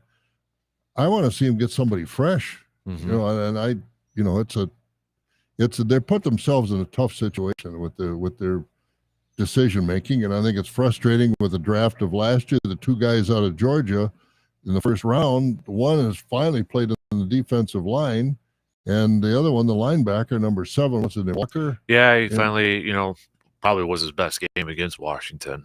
Yeah, but he's not been what you would say is that first round draft choice effect on the team. He's playing pretty well, but he's not playing like I expect a first round draft choice to play. And the defensive lineman sure isn't playing like a first round draft choice. So, that's why I say Gutekunst's personnel decisions the last few years have not been good. Receive. Do you have any more before? No, that's enough for right now. What do you mean right now? If you got another one, give it here. No, I don't have it right now. But Okay. Something might spur my thought process. Receive or defer. The Buccaneers will finish with a better record than the Packers this year. I'll say receive. Okay. Because I think they've got Beavers. I think they got a better defense, and Brady and Rodgers are a push. Looking at kind of like some of the upcoming schedules, it's going to be close, I think. They got the Ravens tonight, and Buccaneers are banged up. I don't even know if they got their starting corners in this game. Then they got the Rams. Look out. The Rams aren't exactly world beaters this year. Look out, the Seahawks, the division leading. Geno Smith might be comeback player of the year for crying out loud. He's right there. But it's going to be close. But I think the Bucks got a better chance to make the postseason because their division sucks. Go Panthers! I want chaos now. Well, so. all we've got the Vikings are the Vikings are pretty much over. Yeah. With the Vikings at 5-1. Yep. It's the Bears, Packers, and the Lions together are you shake them up and you still got a mess in the bag. Mm-hmm. So I just think the Bucks will have a better record than the Packers. I guess I'm just so frustrated watching these last few games, the underperforming, and the drop balls and the missed blocks and the missed tackles and coverage of the defender. I'm just frustrated with the performance. I think you're not the only one right now, man. I'm trying to find out. I'm curious who has the most missed tackles by a team this year. I'll have to see if I can find that coming up a little bit later on. So, well, that's got to be a tough statistic to put together because that's pretty subjective. Mm-hmm. Yeah, it's like, what do you define as missed tackles? You know what I mean? Exactly. So, I mean, I've got 2021's total on here, but that don't do me anything. So, all right, shot clock's gonna kick us off here. So we'll kick off the next hour a little Thirsty Thursday. How about that? Sounds good to me. American Beer Day. Can you say National American Beer? That's not right, is it? You got any in here? It wouldn't be bad. It's No, 8 o'clock already. We've been here for 5 hours already. It's lunchtime for us. It's 5 o'clock somewhere. And I'm starving too. There you are. I really am. So, all right. 2 in, 1 more to go. We'll kick it off with a little Thirsty Thursday after these few words.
All right, final hour on this Thursday morning, kicking off right now. Big thanks to all of you listening wherever you may be listening and all that fun stuff. We'll get back to some more football talk. Bucks, get back to that too after another win for Giannis and company against Brooklyn last night. Bucks 3-0 on the season, the last remaining undefeated team in the NBA after the Trailblazers lost last night to the Miami Heat. So we'll talk a little hoops on there too. But let's kick off this hour doing a little Thirsty Thursday.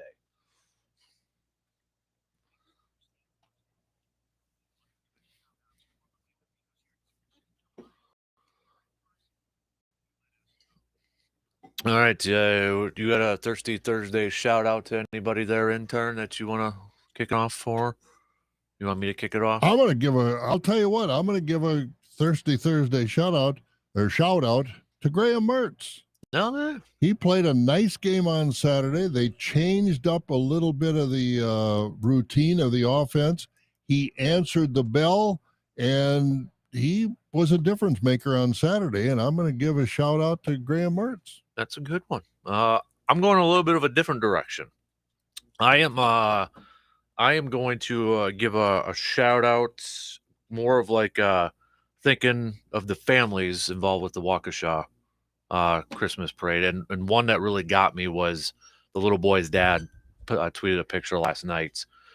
If you remember, Jackson Sparks was his name, but he was having a beverage, let's say, last night, just thinking of his little boy. I mean, with the news yesterday, but just thinking about those, and I can't imagine with a little guy like that. So No, I can't imagine. I remember one time, and I was an adult, and my grandmother lived in Iowa, and I was out west, and I was traveling home, and I stopped for an overnight to see her. The only time you think about it, it was the only time in my life I was ever alone with my grandmother. Mm. You're always there. You got brothers and sisters, aunts and uncles. Your parents are always there. You're never alone. Mm-hmm. But we in the front room of her house down in Iowa, and she had got out photo albums, and by this time she was well into her 80s, and she was showing me pictures of all this, that, and the other thing, and got tears in her eyes when it came to showing pictures of her family, her kids, my aunts and uncles, along with my mother, of course, but and tears in her eyes, and because she'd already lost two of her kids. And she started tearing up and crying, and she said, it's not meant. God didn't mean for parents to bury their children. The first time it ever struck me, when you become a parent, until you become a parent, you have love for your parents. Mm-hmm. But until you have your own kids, that love is so much, stronger, or you're more aware of it, I guess. And to go through what these people did to lose their kids in such a stupid, meaningless way is hard. And, and every time I see these things, I think back of that conversation I had with my grandmother about how hard it is for a parent to bury a child, even when the child is an adult. Mm-hmm. So I can feel what you're saying. Yeah. So I wanted to give a shout out to those families yesterday, and nothing will obviously replace them, but still. Yeah, no, it's such a senseless act. And then you watch this guy. I don't know if you had a chance to watch any of this fiasco in the courtroom on TV. And shout out to the judge. I think that judge did a wonderful job of making sure everything went the legal system calls for it to go, so it can't thrown out on appeal or something like that. So a shout out to the judge in that case too. I think she did a wonder, and I'm not a lawyer obviously, but I think she did a wonderful job by keeping her cool, keeping this guy basically under control, and getting the job done. Mm-hmm.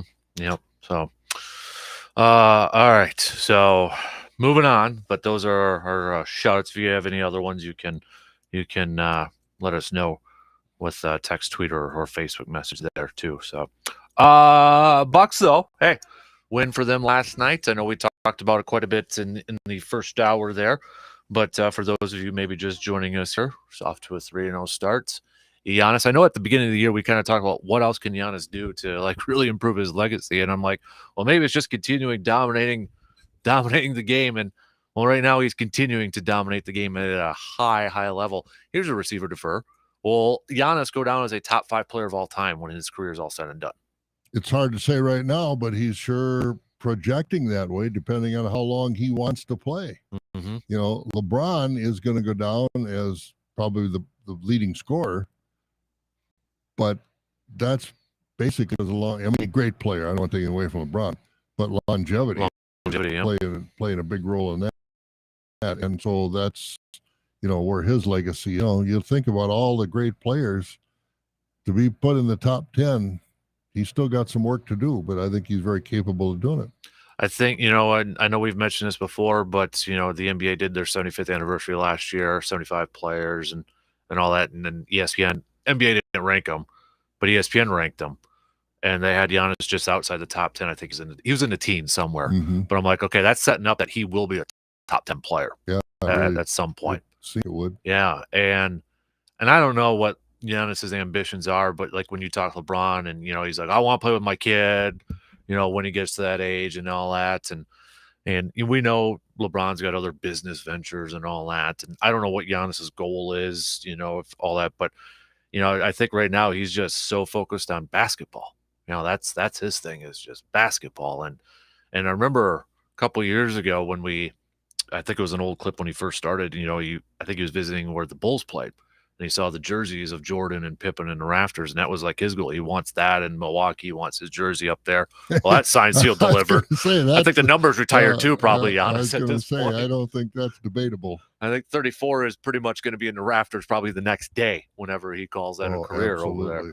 But, it's, a few years ago, maybe like top 5. No, I think it's a lock top 10. And when you got to go top 5, it's like, okay, Jordan, LeBron, Kareem, you kind of go through, and Bill Russell, you got to put on there too. And that's why they're wearing it. In case anybody's wondering, that's why they got 6s on the jerseys across the NBA. I know a couple people on Twitter are like, well, what's 6 about? Bill Russell. But I think top 10, top 5. But you know what? If he keeps doing what he's doing right now, it's going to be hard. He's a unicorn, man. If he can win some championships, put 3 or 4 championships on the wall, plus everything else he's doing, how many MVPs he might have by that time, it might be hard to keep him out. Yeah, I hope he stays in Milwaukee too. That has that all with one team. Yeah, we all do. Yeah, and plays. And you go back to the draft. I think when he was about 6'8", when he was drafted, about 18 years old. What they saw, the Lazarys or whatever, that Lazary that ran for the U.S. Senate. If he had that much foresight, he should be in the U.S. Senate so that he can help the country the way he helped out the Bucks when he drafted Giannis. But again, I think too he's definitely pointing upward. Mm-hmm. Yeah. And I mentioned the first hour, and I think I was kind of joking when Hudson. I think his favorite team is the Bucks because he gets so involved in Bucks games more than Packers, and there's nothing wrong. And I'm glad, but it's like you look at this team, and it's like, yeah, you got Giannis and Middleton, Drew Holiday, but they're not the names of a LeBron or an Anthony Davis or those big 3 out there. I like how they go about it. He doesn't have the supporting cast. Mm-hmm. Middleton is good. Drew Holiday is good. Giannis is out of this world great. But LeBron has never played, since he was drafted by Cleveland, his choice. But then when he got to the point of saying where he was going to play, Dwayne Wade, he demanded to have all guys, AD with him. And when he went back to Cleveland, he had Kyrie and he had Love. And these guys, Giannis is playing with who they put on the floor with him. Mm-hmm. And Crispin is not going to be in the Hall of Fame. No. Drew Holiday is not going to be in the Hall of Fame. But these other guys that play with LeBron, for the crew that he's playing with and making better, you look at how many teams have had the Bulls, Scottie Pippen, Dennis Rodman with Jordan. Hall of Famers. You look at the Celtics, you look at the Lakers over the years. Giannis is a Hall of Famer. There's no question about that, but who else? Mm-hmm. Yeah, you break it down like that, heck, and I love him, but too, like Jordan had Phil Jackson, over there too, head coach, and I'm not trying to take away anything from Phil Jackson because obviously they weren't doing anything until Phil Jackson got there too, and same with the Lakers when he went over there, and managing egos and that sort of thing. But those teams, had egos. Does Bucks team have any egos? I don't think they have any egos. No, I don't think they do either. No, and I've become a bigger Bucks fan over the years because of Giannis and just the mindset he has. Like, he's a superstar, but he's not a superstar in the sense of like, for treatment. Right. Yeah. He's not looking to be, the limo and, and yeah, I'm they sure made he a movie probably has about a little- him and all that, but that's his family. Yeah. That was, and I know Giannis is the key figure in there, but it's an inspirational movie, right? He wasn't a heist prodigy, Mhm. Nobody knew him when he was drafted. It's like, what the heck? Who's this guy? Yeah, that's what I say. Shout out to John if- Hammond for yeah, finding him and drafting him for the Bucks. Exactly. Thank you for that everlasting gift, Mr. Hammond.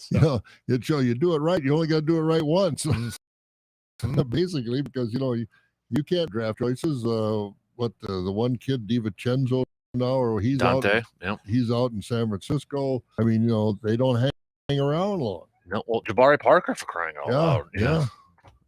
Andrew Wiggins was drafted before him, and finally he's kind of making some dough with Golden State there, and he's doing a nice job. Mm-hmm.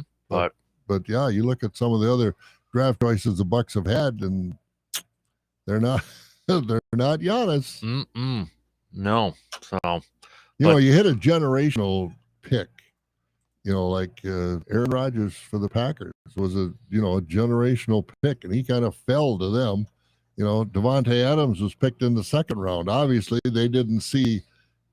They thought he was going to be a good receiver, but they didn't see where he's at now to be the best receiver in the league. Mm-hmm. So, every once in a while you get that generational pick that really, really makes a difference. And there aren't a lot of them. I know, one thing that everybody likes to do at certain points, it's like, barroom conversation or whatever. It's the whole Mount Rushmore sort of thing.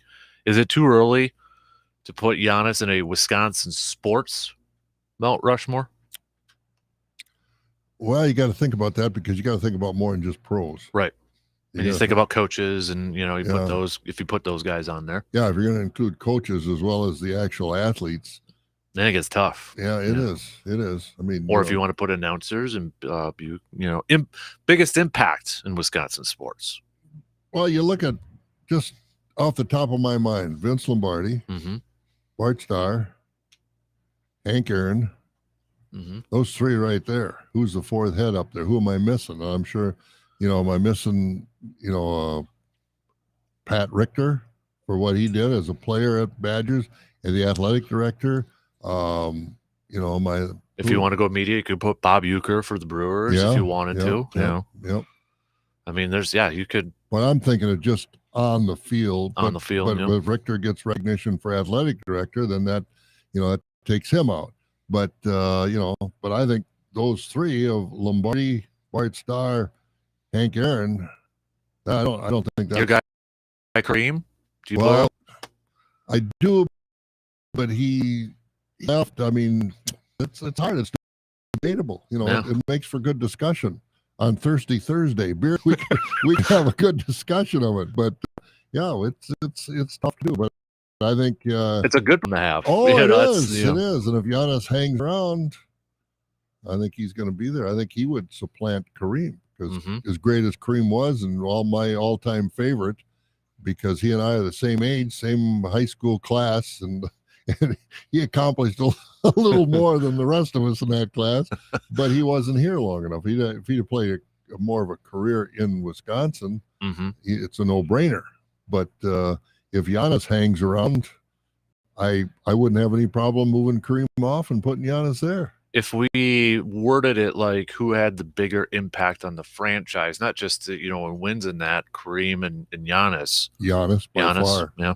Because there was what was the talk of, Herb Cole had the team, and he only sold the team to this people to keep it in the Wisconsin. Franchise in Wisconsin. Well, then they got Giannis, and now it's a no-brainer. They got the Pfizer Forum, they got revenue generation there, and I think the franchise is in good shape as long as we got Giannis. You don't want it to be a Detroit Piston type situation. I mean, what an afterthought a team like the Detroit Pistons are. They haven't been since the gang played, Isaiah Thomas and that out. Well, they did win that final with Larry Brown. Yeah, that boring finals with the Spurs in the early yeah, 2000s. So I mean, but that was just one flash in the pan. The Mhm. Bucks have been pretty consistent since Giannis has been here and got to the level where he was recognized as one of the best players in the league. This team has been in the playoffs, went deep into the playoffs outside of the COVID year, obviously, when they were kind of disappointing, but that would throw that one out. Mhm. And I think you can throw that one out because, you know, the Lakers won the championship. Were the Lakers the best team that year?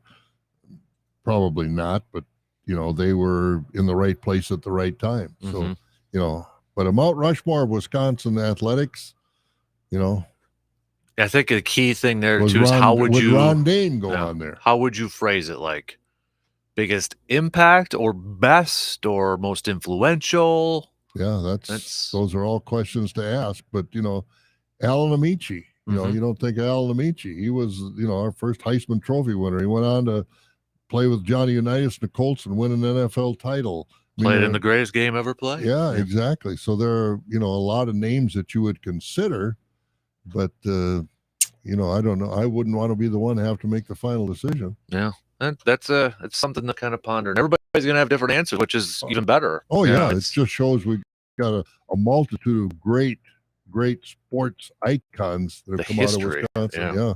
History is so deep in that Yeah. thing. But you know, even like if you just said Green Bay, it's still a conversation for a lot of people. Yeah. Do you put Curly Lambeau in there? Do you put you know, Don Hudson? Do you put, you know, who do you put in there? And you know, and baseball, Warren Spahn. Yeah. You know, he's maybe one of the top, well, he is one of the top left-handed pitchers in all time in baseball, and such an all-around great player for the old Milwaukee Braves and Boston Braves before that. But yeah, it'd be a tough decision to make. Yeah, it would. Do you think Warren Spahn almost kind of doesn't get the amount of recognition? Okay, I didn't even have to finish that. He is very much underappreciated by the national media, even I think across Wisconsin, for what he did. He was unbelievable. And he was a little guy. It wasn't like he's not, you know, look at these guys like Verlander and Derek Cole and Corbin Burns. These guys are big guys.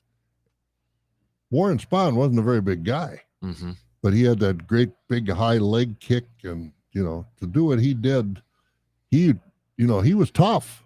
These guys with these big physiques now, they won't even come close to matching what Warren Spahn did as far as longevity and as far as what he did, complete games, starts, finished. I mean, shutouts. The guy was remarkable. Yeah, 17-time All-Star. 17. Yeah. 363 wins in his career. Yeah, and how many complete games? I should see if I can find that out there too. So but again, the bottom line, like we've always said, there are just a lot of great athletes and players that have come through Wisconsin and our teams. And I know it was the Braves and the Milwaukee Braves and that sort of thing, but do you wish like the Brewers would do a little bit more to recognize, because it's Milwaukee? Do you wish the Brewers would do a little bit more to recognize Warren Spahn?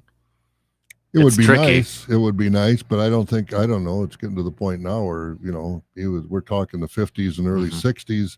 A lot of fans, it's too much history. Al McGuire. That's a good one. You put him on a, you know, he was. How many people don't know about Al McGuire, Marquette? Yeah. Some of the greatest quotes ever are from Al McGuire. Yeah. And he, you know, and led Marquette to the national championship. I remember when I was just a wee little guy, and I was playing a basketball game with somebody on, you know, like Sega or whatever, and they would always be Marquette, and I didn't know anything really about Marquette. I'm like, why would you be a team from Michigan? So I had Marquette, Michigan in my head. But, you know, at that time when I was young, you know, didn't really know a whole lot about Marquette at that time. So then, you know, kind of turned around D-Wade and, you know, getting back on their notoriety there a little bit. But that was kind of like my first introduction of who else. Then I got a lesson of like, no. Because I think I was playing with an adult or something like that. No.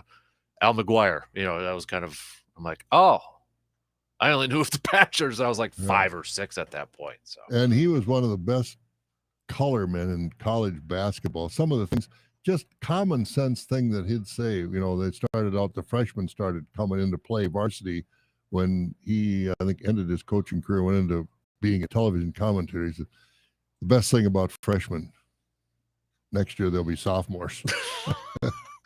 And then Jim Jones, if you remember Jim Jones, he was the big kid from Racine St. Catherine High School. He's about 6'11", and he went to Marquette. And this is when they were just first starting to come out before they were done playing 4 years of college. And everybody criticized Jim Jones for coming out early after his junior year. And Al McGuire, he said, and the guy asked him, what's your thought about Jim Jones coming out and leaving your team, leaving you without that All-American center? He says, I encouraged it. He says, well, why? What was your thought process? He said, I was at his house. I looked in his refrigerator and I looked in mine. And I told him, go, make your money for your family. I mean, the guy was just such common sense, down to earth, things that once he said them, he thought, yeah, that's the way the world is. And he just had that knack about him. Yeah.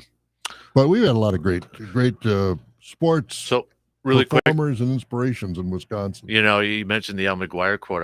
Can you imagine what he'd think about basketball now, with the freshmen and stuff, with the one and dones and all that? I think too, he was the guy that came up with the term aircraft carrier. Really? For the big centers. I think he did. Now, I'm not positive on that one, but I think he's the one that started calling these big centers the aircraft carriers of their team type of thing. You're right.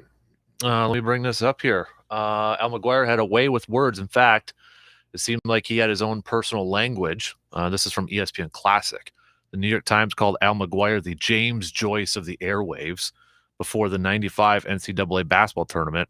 His almost stream of consciousness delivery, coupled with his unique phrasing, made McGuire one of the most popular college basketball announcers. Here's a sampling with translation of McGuire-isms. McGuire phrase, go barefoot in the wet grass. Enjoy the moment. That's the meaning. Congratulate the temporary. Live for the moment. Carnival gates are closed. Game's over. Salt and pepper coach. X's and O's coach. Cupcakes. Easy opponents. White knuckler, close game. That one still gets, French pastry, a showy move. Cracked sidewalks, bad part of town. Sand fights, hard fought games. Yellow ribbons and medals, success in recruiting. Tail enders, walk-ons or complimentary players. Dunkirk, an extremely poor performance. Dance hall player, short on talent but long on effort. Memos and pipes, university administrators and professors. 2 loaves of bread under their arms, good jobs. Seashells and balloons, victory and happiness. Curtains, game's over. Tap City, game's over. Aircraft carrier, big center. Cloud piercer, player who jumps well. Ballerina in the sky, player who jumps well. He was so much, because you never knew, and it seemed like every time he called a game, he came up with a new. He was just a real jewel. Yeah, those are some good ones. I might have to use some of those. Yeah. Oh yeah. Moving forward. All right, we got a chat with our buddy Jake. Quick couple things with our DNR Warren Jake folks. A lot of you sending in messages. It's the rut, getting ready for the rut, pre-rut sort of thing. So we'll catch up with Jake after these quick words.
With quality you can trust. The Duraspin Auto Feed Screw Gun features blazing fast speed in a compact design. It's perfect for drywall and subfloor installations. Get 11% off all Senco tools now at Menards. Good through October 30th. Savings are mail-in rebate. Some exclusions apply. See store for details. Save big money at Menards. Insulin, penicillin, the heart transplant. All of these medical breakthroughs were thanks to research made possible with the help of volunteers. That's where you come in. The All of Us Research Program is asking for people from across the U.S. to share their unique health information, because the more data researchers have, the faster they can find the next health breakthrough. But there can be no breakthroughs without research, and there's no research without you. Learn more at joinallofus.org/WBA, sponsored by All of Us Wisconsin. Silver demand will exceed supply again this year. Mining.com stated this month that 32,000 tons of silver will be produced, and the amount we need is 34,000 tons. That is a 2,000-ton shortage. This proves that Noble Gold Investments has long warned the market about U.S. transition to renewable energy will put pressure on silver production. Silver is used in solar cells, industrial fabrication, and the automotive industry. There will be a further increase in demand in the field of nanotechnology, the food industry, and printed and flexible electronics. Demand will increase by 54% by 2030. There's no better time to invest with Noble Gold Investments than now. Noble Gold Investments will walk you through the entire process, and it'll take you no more than 5 minutes to open a gold or silver IRA. And this month, you'll get an incredible free 3-ounce silver American Virtue coin with a qualified IRA of $20,000 or higher. You can't go wrong with Noble Gold Investments. Call the team now at 877-646-5347 to find out more, or visit noblegoldinvestments.com. That's noblegoldinvestments.com. More than the scores. More than the news. It's Sports Out the Squeaker. The Dan Kasper Show.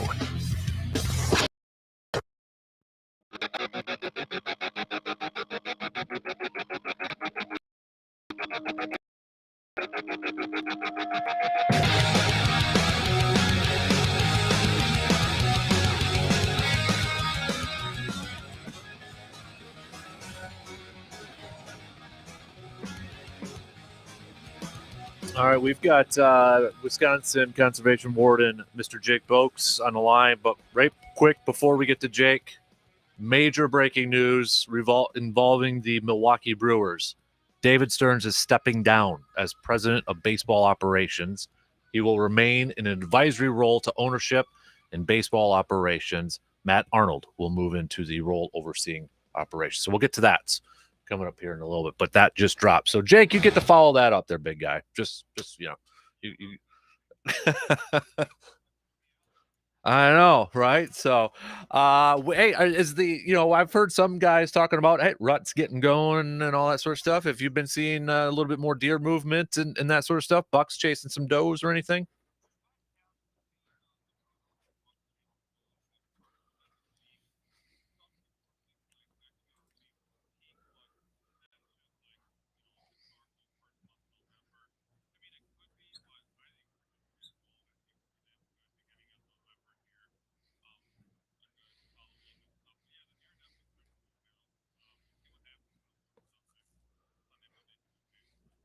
Yeah. So be careful on the roads because they're nuts.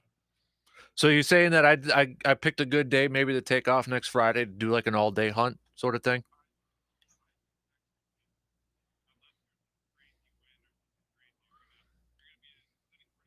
Yes. All right. It's been a while. I need to tag out here, man. So, hey, we had a couple questions from some listeners over here. So, first one, somebody was asking, how do you become a hunting mentor to someone?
Yeah, I was there actually the other day. Got a little online deer camp sort of thing on there, it looks like. So pretty cool stuff breaking it down.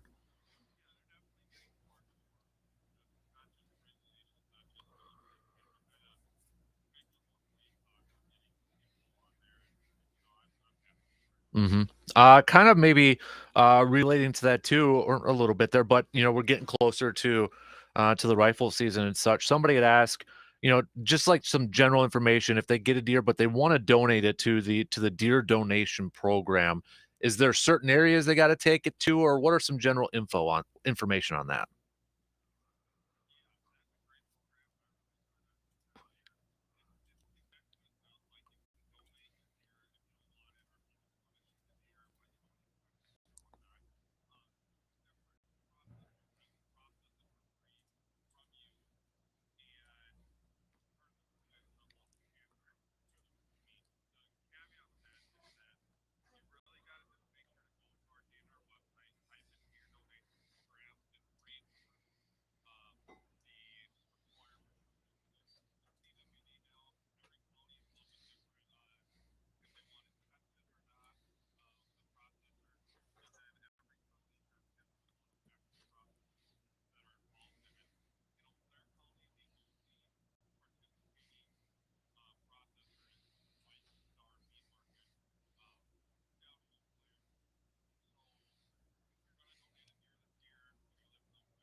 So, does, like, if you have to confiscate a deer, Jake, does that go to that program too?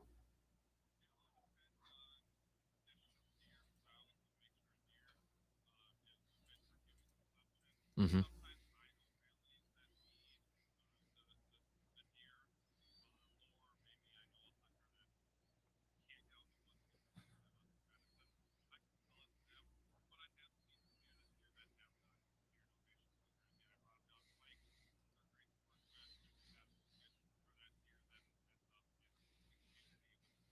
Yeah, definitely. Bob, do you have anything for Jake over there, or Not really. you're I'm not just violating anything? no. I'm not quit violating. So, oh no, I haven't had any jump over the top. It's been an exciting deer year for me.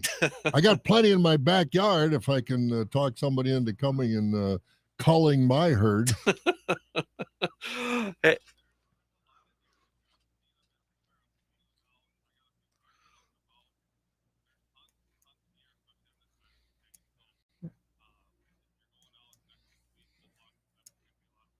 What is the law, Jake, as far as hunt? I know it can be done in the city, hunting these deer in the city versus just having a license to go out in the woods. Is there a difference?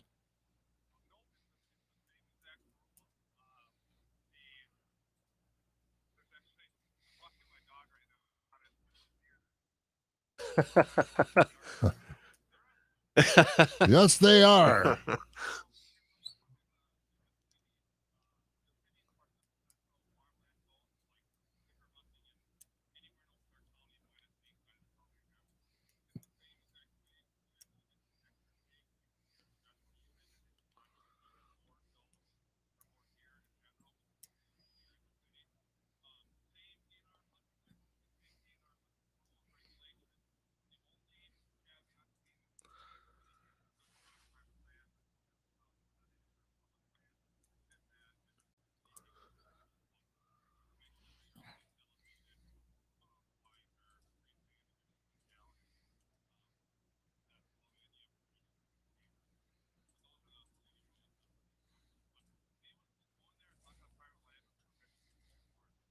Well, Alright. that's good to know. Yeah.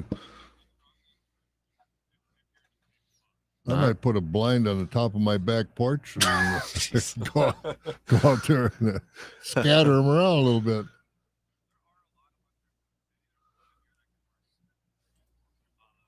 Not enough.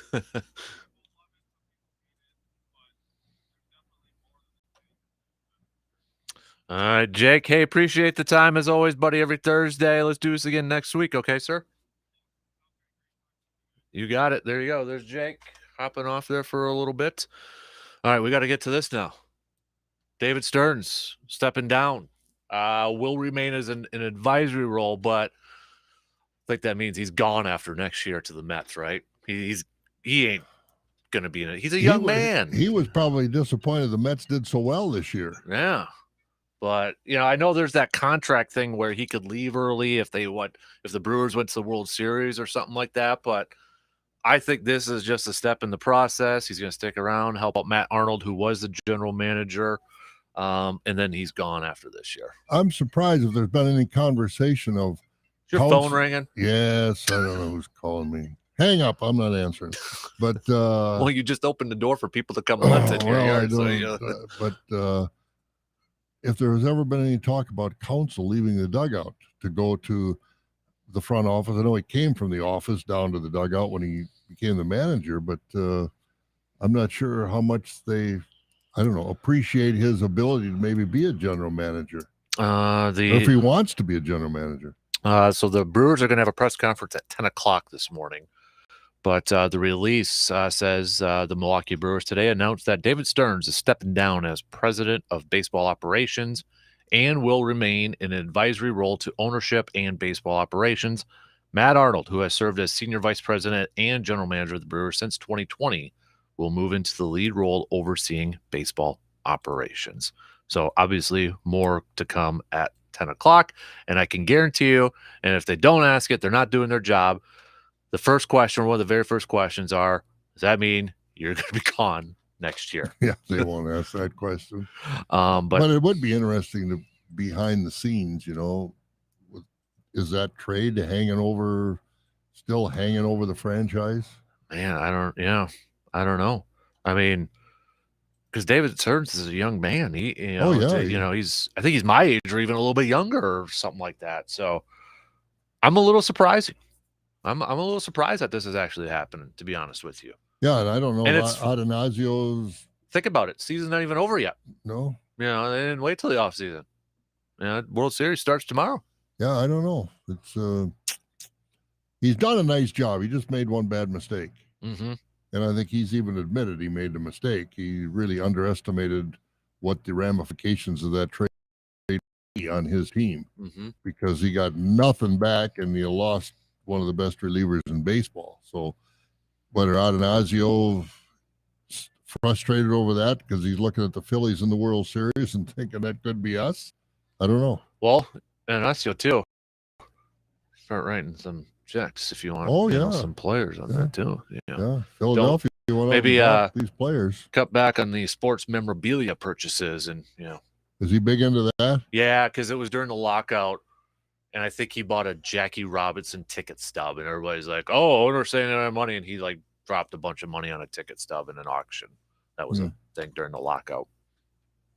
That last year sort of thing, yeah.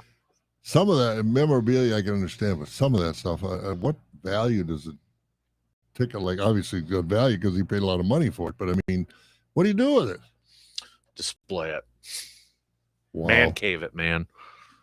Yeah, but then nobody sees it. Well, you do, and you bask in the glory of your collection. Well, social media, everybody posts pictures on it too. Well, I got a man cave. More power to them if they want to spend their money on that sort of stuff. There's a card show this weekend in town if you want to. Oh, that's right. You don't have your cards. No, they're in where are they? No, I've got them. They're in a safety deposit box.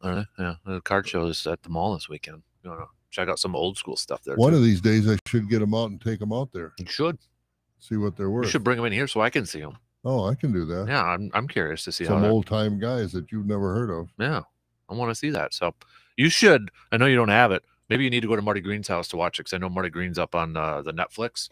Yeah, but they got a Nolan Ryan documentary on there. You should check that out. Pretty good. He was another one of a kind. Mm-hmm. I totally forgot, or maybe I didn't even know that he started off as a reliever. Yeah, he came with the Mets. Yep, he was a reliever over there. So a little bit of an uncontrollable reliever too. Inaccurate and all that sort of stuff. But Ryan Duran Jr. Mm-hmm. Yeah, for those that remember Ryan Duran with the Yankees, the Wisconsin boy that the legend has it that he hit a guy in the on-deck circle. Mm-hmm. And he said, I did, and I did it on purpose, just to make the legend that much more believable. All right, we got to take a break, and I got more from this release, including comments from David Stearns and owner Mark Anasio. But if you're just joining us, breaking news: David Stearns stepping down. He will remain with the organization in an advisory role, but for how long? That's the big question. So, all right, final break. We'll be back after these words. You're listening to the Dan Kasper Show. Hi, I'm Sarah from Merchants Bank. You know that good feeling you get from supporting a local business? One of the best things about shopping local is knowing that the money you spend will stay here to grow our community. At Merchants Bank, we believe in community commitment and supporting local businesses too. When you bank with us, you help us put money back into the local economy, creating a thriving community for everyone. Come talk to me and the Merchants team. We help families, businesses, and communities fulfill their hopes and dreams. What's something you can't get for $14.99? The mountain of snacks you need for a weekend of football. Something you can get for $14.99? A month of unlimited car washes at Clean and Classy. Something you can't do in 5 minutes? Eat all of those mini hot dogs, even if you try. Something you can do in 5 minutes? Get a spring clean car at Clean and Classy on West Claremont and off Hastings on Brackett Avenue. Wash your car more than once a month? A monthly pass is going to save you money. Make your car clean and classy. Your home comfort has never mattered more. Enjoy that perfect temperature with a reliable and efficient Lennox heating and air conditioning system from Hovland's. Through December 2nd, you'll get up to $1,200 in rebates for 12 months, no interest, no payment financing on a new Lennox system on approved credit. See store for details. Get reliable heat all winter long from a brand new Lennox furnace from Hovland's. That's up to $1,200 in rebates for 12 months, no interest, no payment financing at Hovland's. Comfort for a lifetime. I don't know if you guys know this, but the deer gun season is next month. Yeah. You know, the Wisconsin holiday. Blaze orange jackets and hats are in style that week. So that means if you haven't gotten that new deer rifle yet for the November deer gun season, you better get the Tilden gun. With the largest selection in the Chippewa Valley, if you're looking for that particular deer rifle, Tilden gun will help you find just what you're looking for. And the best part, it's the best price in the Chippewa Valley. I'm not fibbing about that like you fib about that monster buck you decided to pass on. You missed it, be honest. And if you're looking to save a bit more, or maybe you're just looking for a deer to use for the short term, Tilden Gun has a wide selection of used firearms for you to check out. That November deer season is fast approaching here in Wisconsin. While you're scoping out your trail cameras and dreaming of big bucks in your crosshairs, don't forget to make sure you have the right deer rifle for this season. Visit tildengun.com to check out their wide selection, or visit them today at 12427 98th Avenue in Chippewa Falls. Insulin, penicillin, the heart transplant. All of these medical breakthroughs were thanks to research. Research made possible with the help of volunteers. That's where you come in. The All of Us Research Program is asking for people from across the U.S. to share their unique health information, because the more data researchers have, the faster they can find the next health breakthrough. But there can be no breakthroughs without research, and there's no research without you. Learn more at joinallofus.org/WBA, sponsored by All of Us Wisconsin. With Discover, you can redeem your rewards for cash in any amount at any time. Learn more at discover.com/redeem rewards. Terms apply. Finding the right Medicare plan? Oof, no easy feat. Kind of like those dances my granddaughter loves making me do. But then I found Walgreens Find Direct's coverage. Lets you compare plans online, over the phone, or in person. Made Medicare shopping so easy. Plus, I found plans with low-cost copays. I can get down with that. Medicare annual enrollment ends December 7th. Find a plan that's right for you at walgreens.com/Medicare. The latest sports news, scores of Terry. If that's not enough, you should special help. The Dan Kasper Show.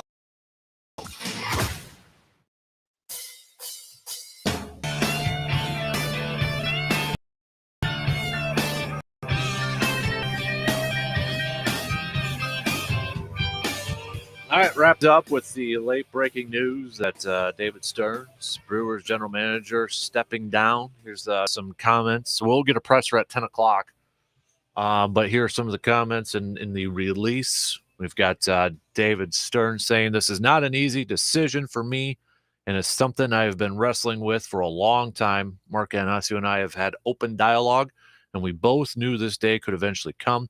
It has been a priority for both of us that any transition would take place while the organization is in a healthy position with solid leadership and a talented roster going forward.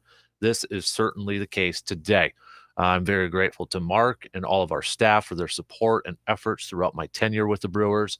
Matt and I both arrived in 2015, and he is more than ready for this next opportunity. I am committed to serving as a resource to Matt as he sees fit as the organization moves through this transition." Mark Anasio saying, "Over the last 7 years, David has not only led our baseball operations at a high level, but he has also become a good friend. Our discussions about his long-term plans have always been open and candid. And while I am disappointed that David is stepping down, I am grateful to David and know he has a very bright future. David's impact on the organization has been transformative. He has created a process that has yielded highly competitive teams consistently and raised expectations to a new level, both internally and with our fans. While we will miss David, I am excited for the opportunity this provides Matt. Matt is one of the brightest executives in the game. He brings a diverse set of experiences and has been integral to everything we have done as an organization during this time." So there's just some comments there. So you want to know your new guy in charge, Matt Arnold. He has been in Major League Baseball for 20 plus years. He started off in with the Cincinnati Reds front office, then spent the majority of his time with Tampa Bay, following 2006 season as professional scout, promoted to director of professional scouting in 2009 to director of player personnel in 2015. Then obviously joined up with the with the Brewers there, but he has spent some time with the Dodgers, also the Texas Rangers.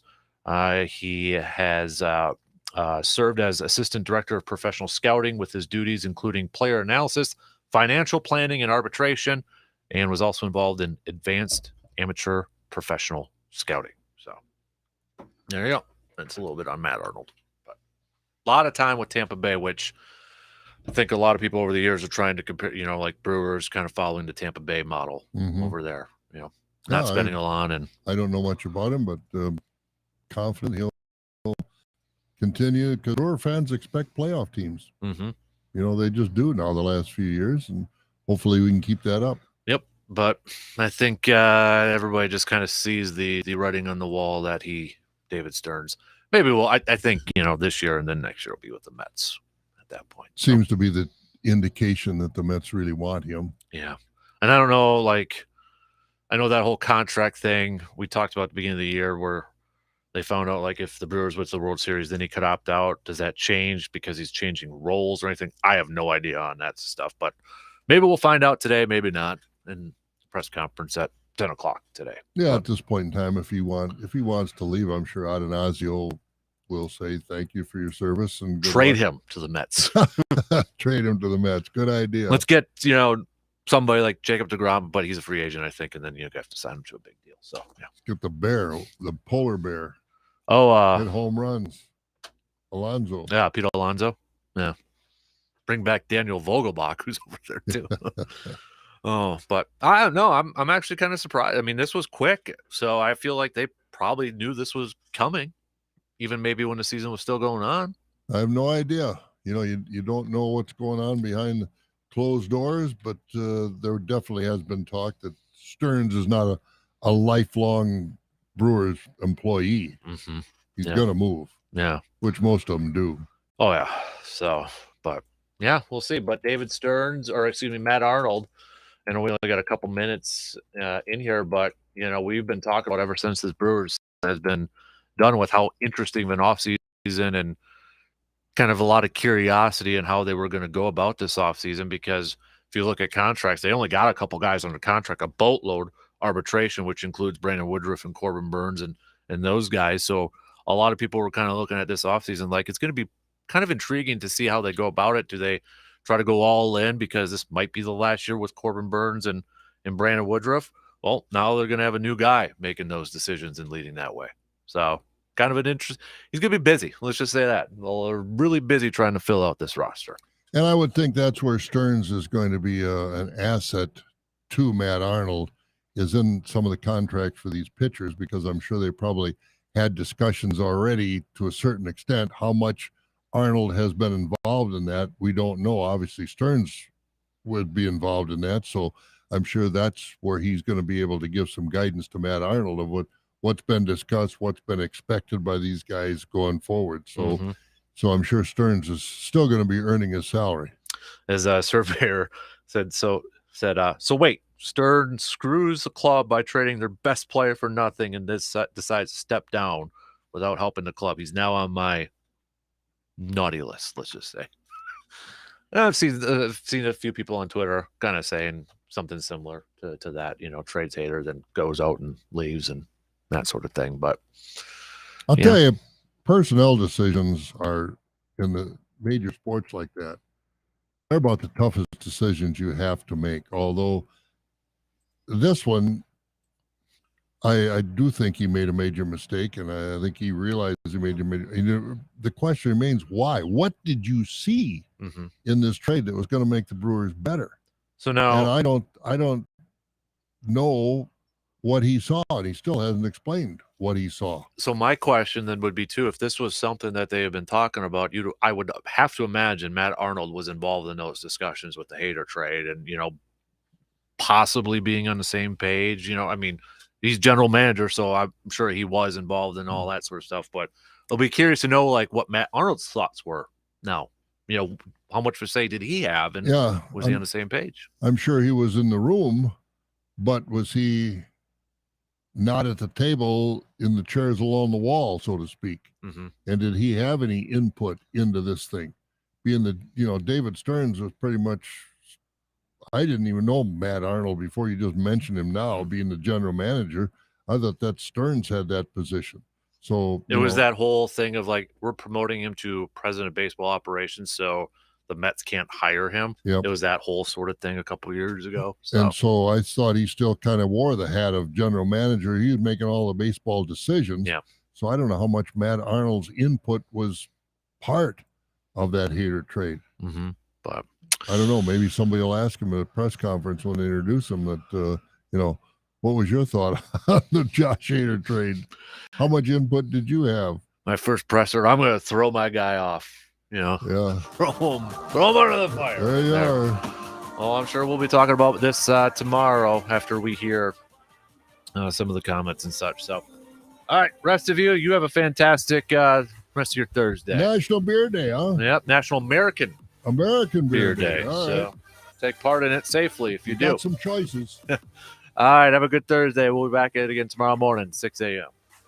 You're listening to the Dan Patrick Show on WAYY Eau Claire, W286CK Eau Claire, Sports Talk 105.1. You're out, you're about, but you want your Dan Patrick. Well, good news, he goes everywhere with you. If you missed the show, you can podcast it. If you want to see the show, just go to Peacock and we stream it live every weekday. Watch past episodes too. The Dan Patrick Show, available anywhere you are, any way you want it.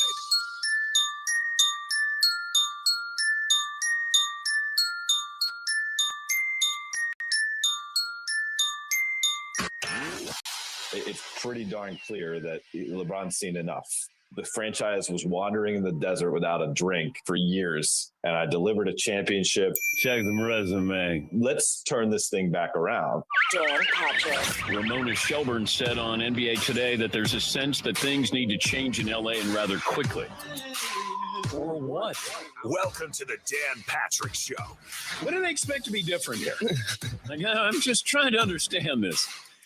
Russ still can't shoot. Russ doesn't want to come off the bench. Now what do? Do you turn the season upside down because you don't want to hurt Russ's feelings? Broadcasting from the Mercedes Man Cave. Because it feels like Buddy Hield and Miles Turner make you a little bit more well-rounded team. This is Dan Patrick. Hour 2 on this Thursday. Dan and the Danettes, Dan Patrick Show. Come on in, stay a while. We've chopped up a couple of topics here. Basketball last night, watching the Nets against the Bucks, Lakers against the Nuggets. By the way, the Bucks are the only undefeated team. The Lakers now 0-4. Eagles picked up some help. The defensive line with Robert Quinn, 12-year veteran. Mac Jones will get the start for the Patriots. Andy Dalton for the Saints tonight.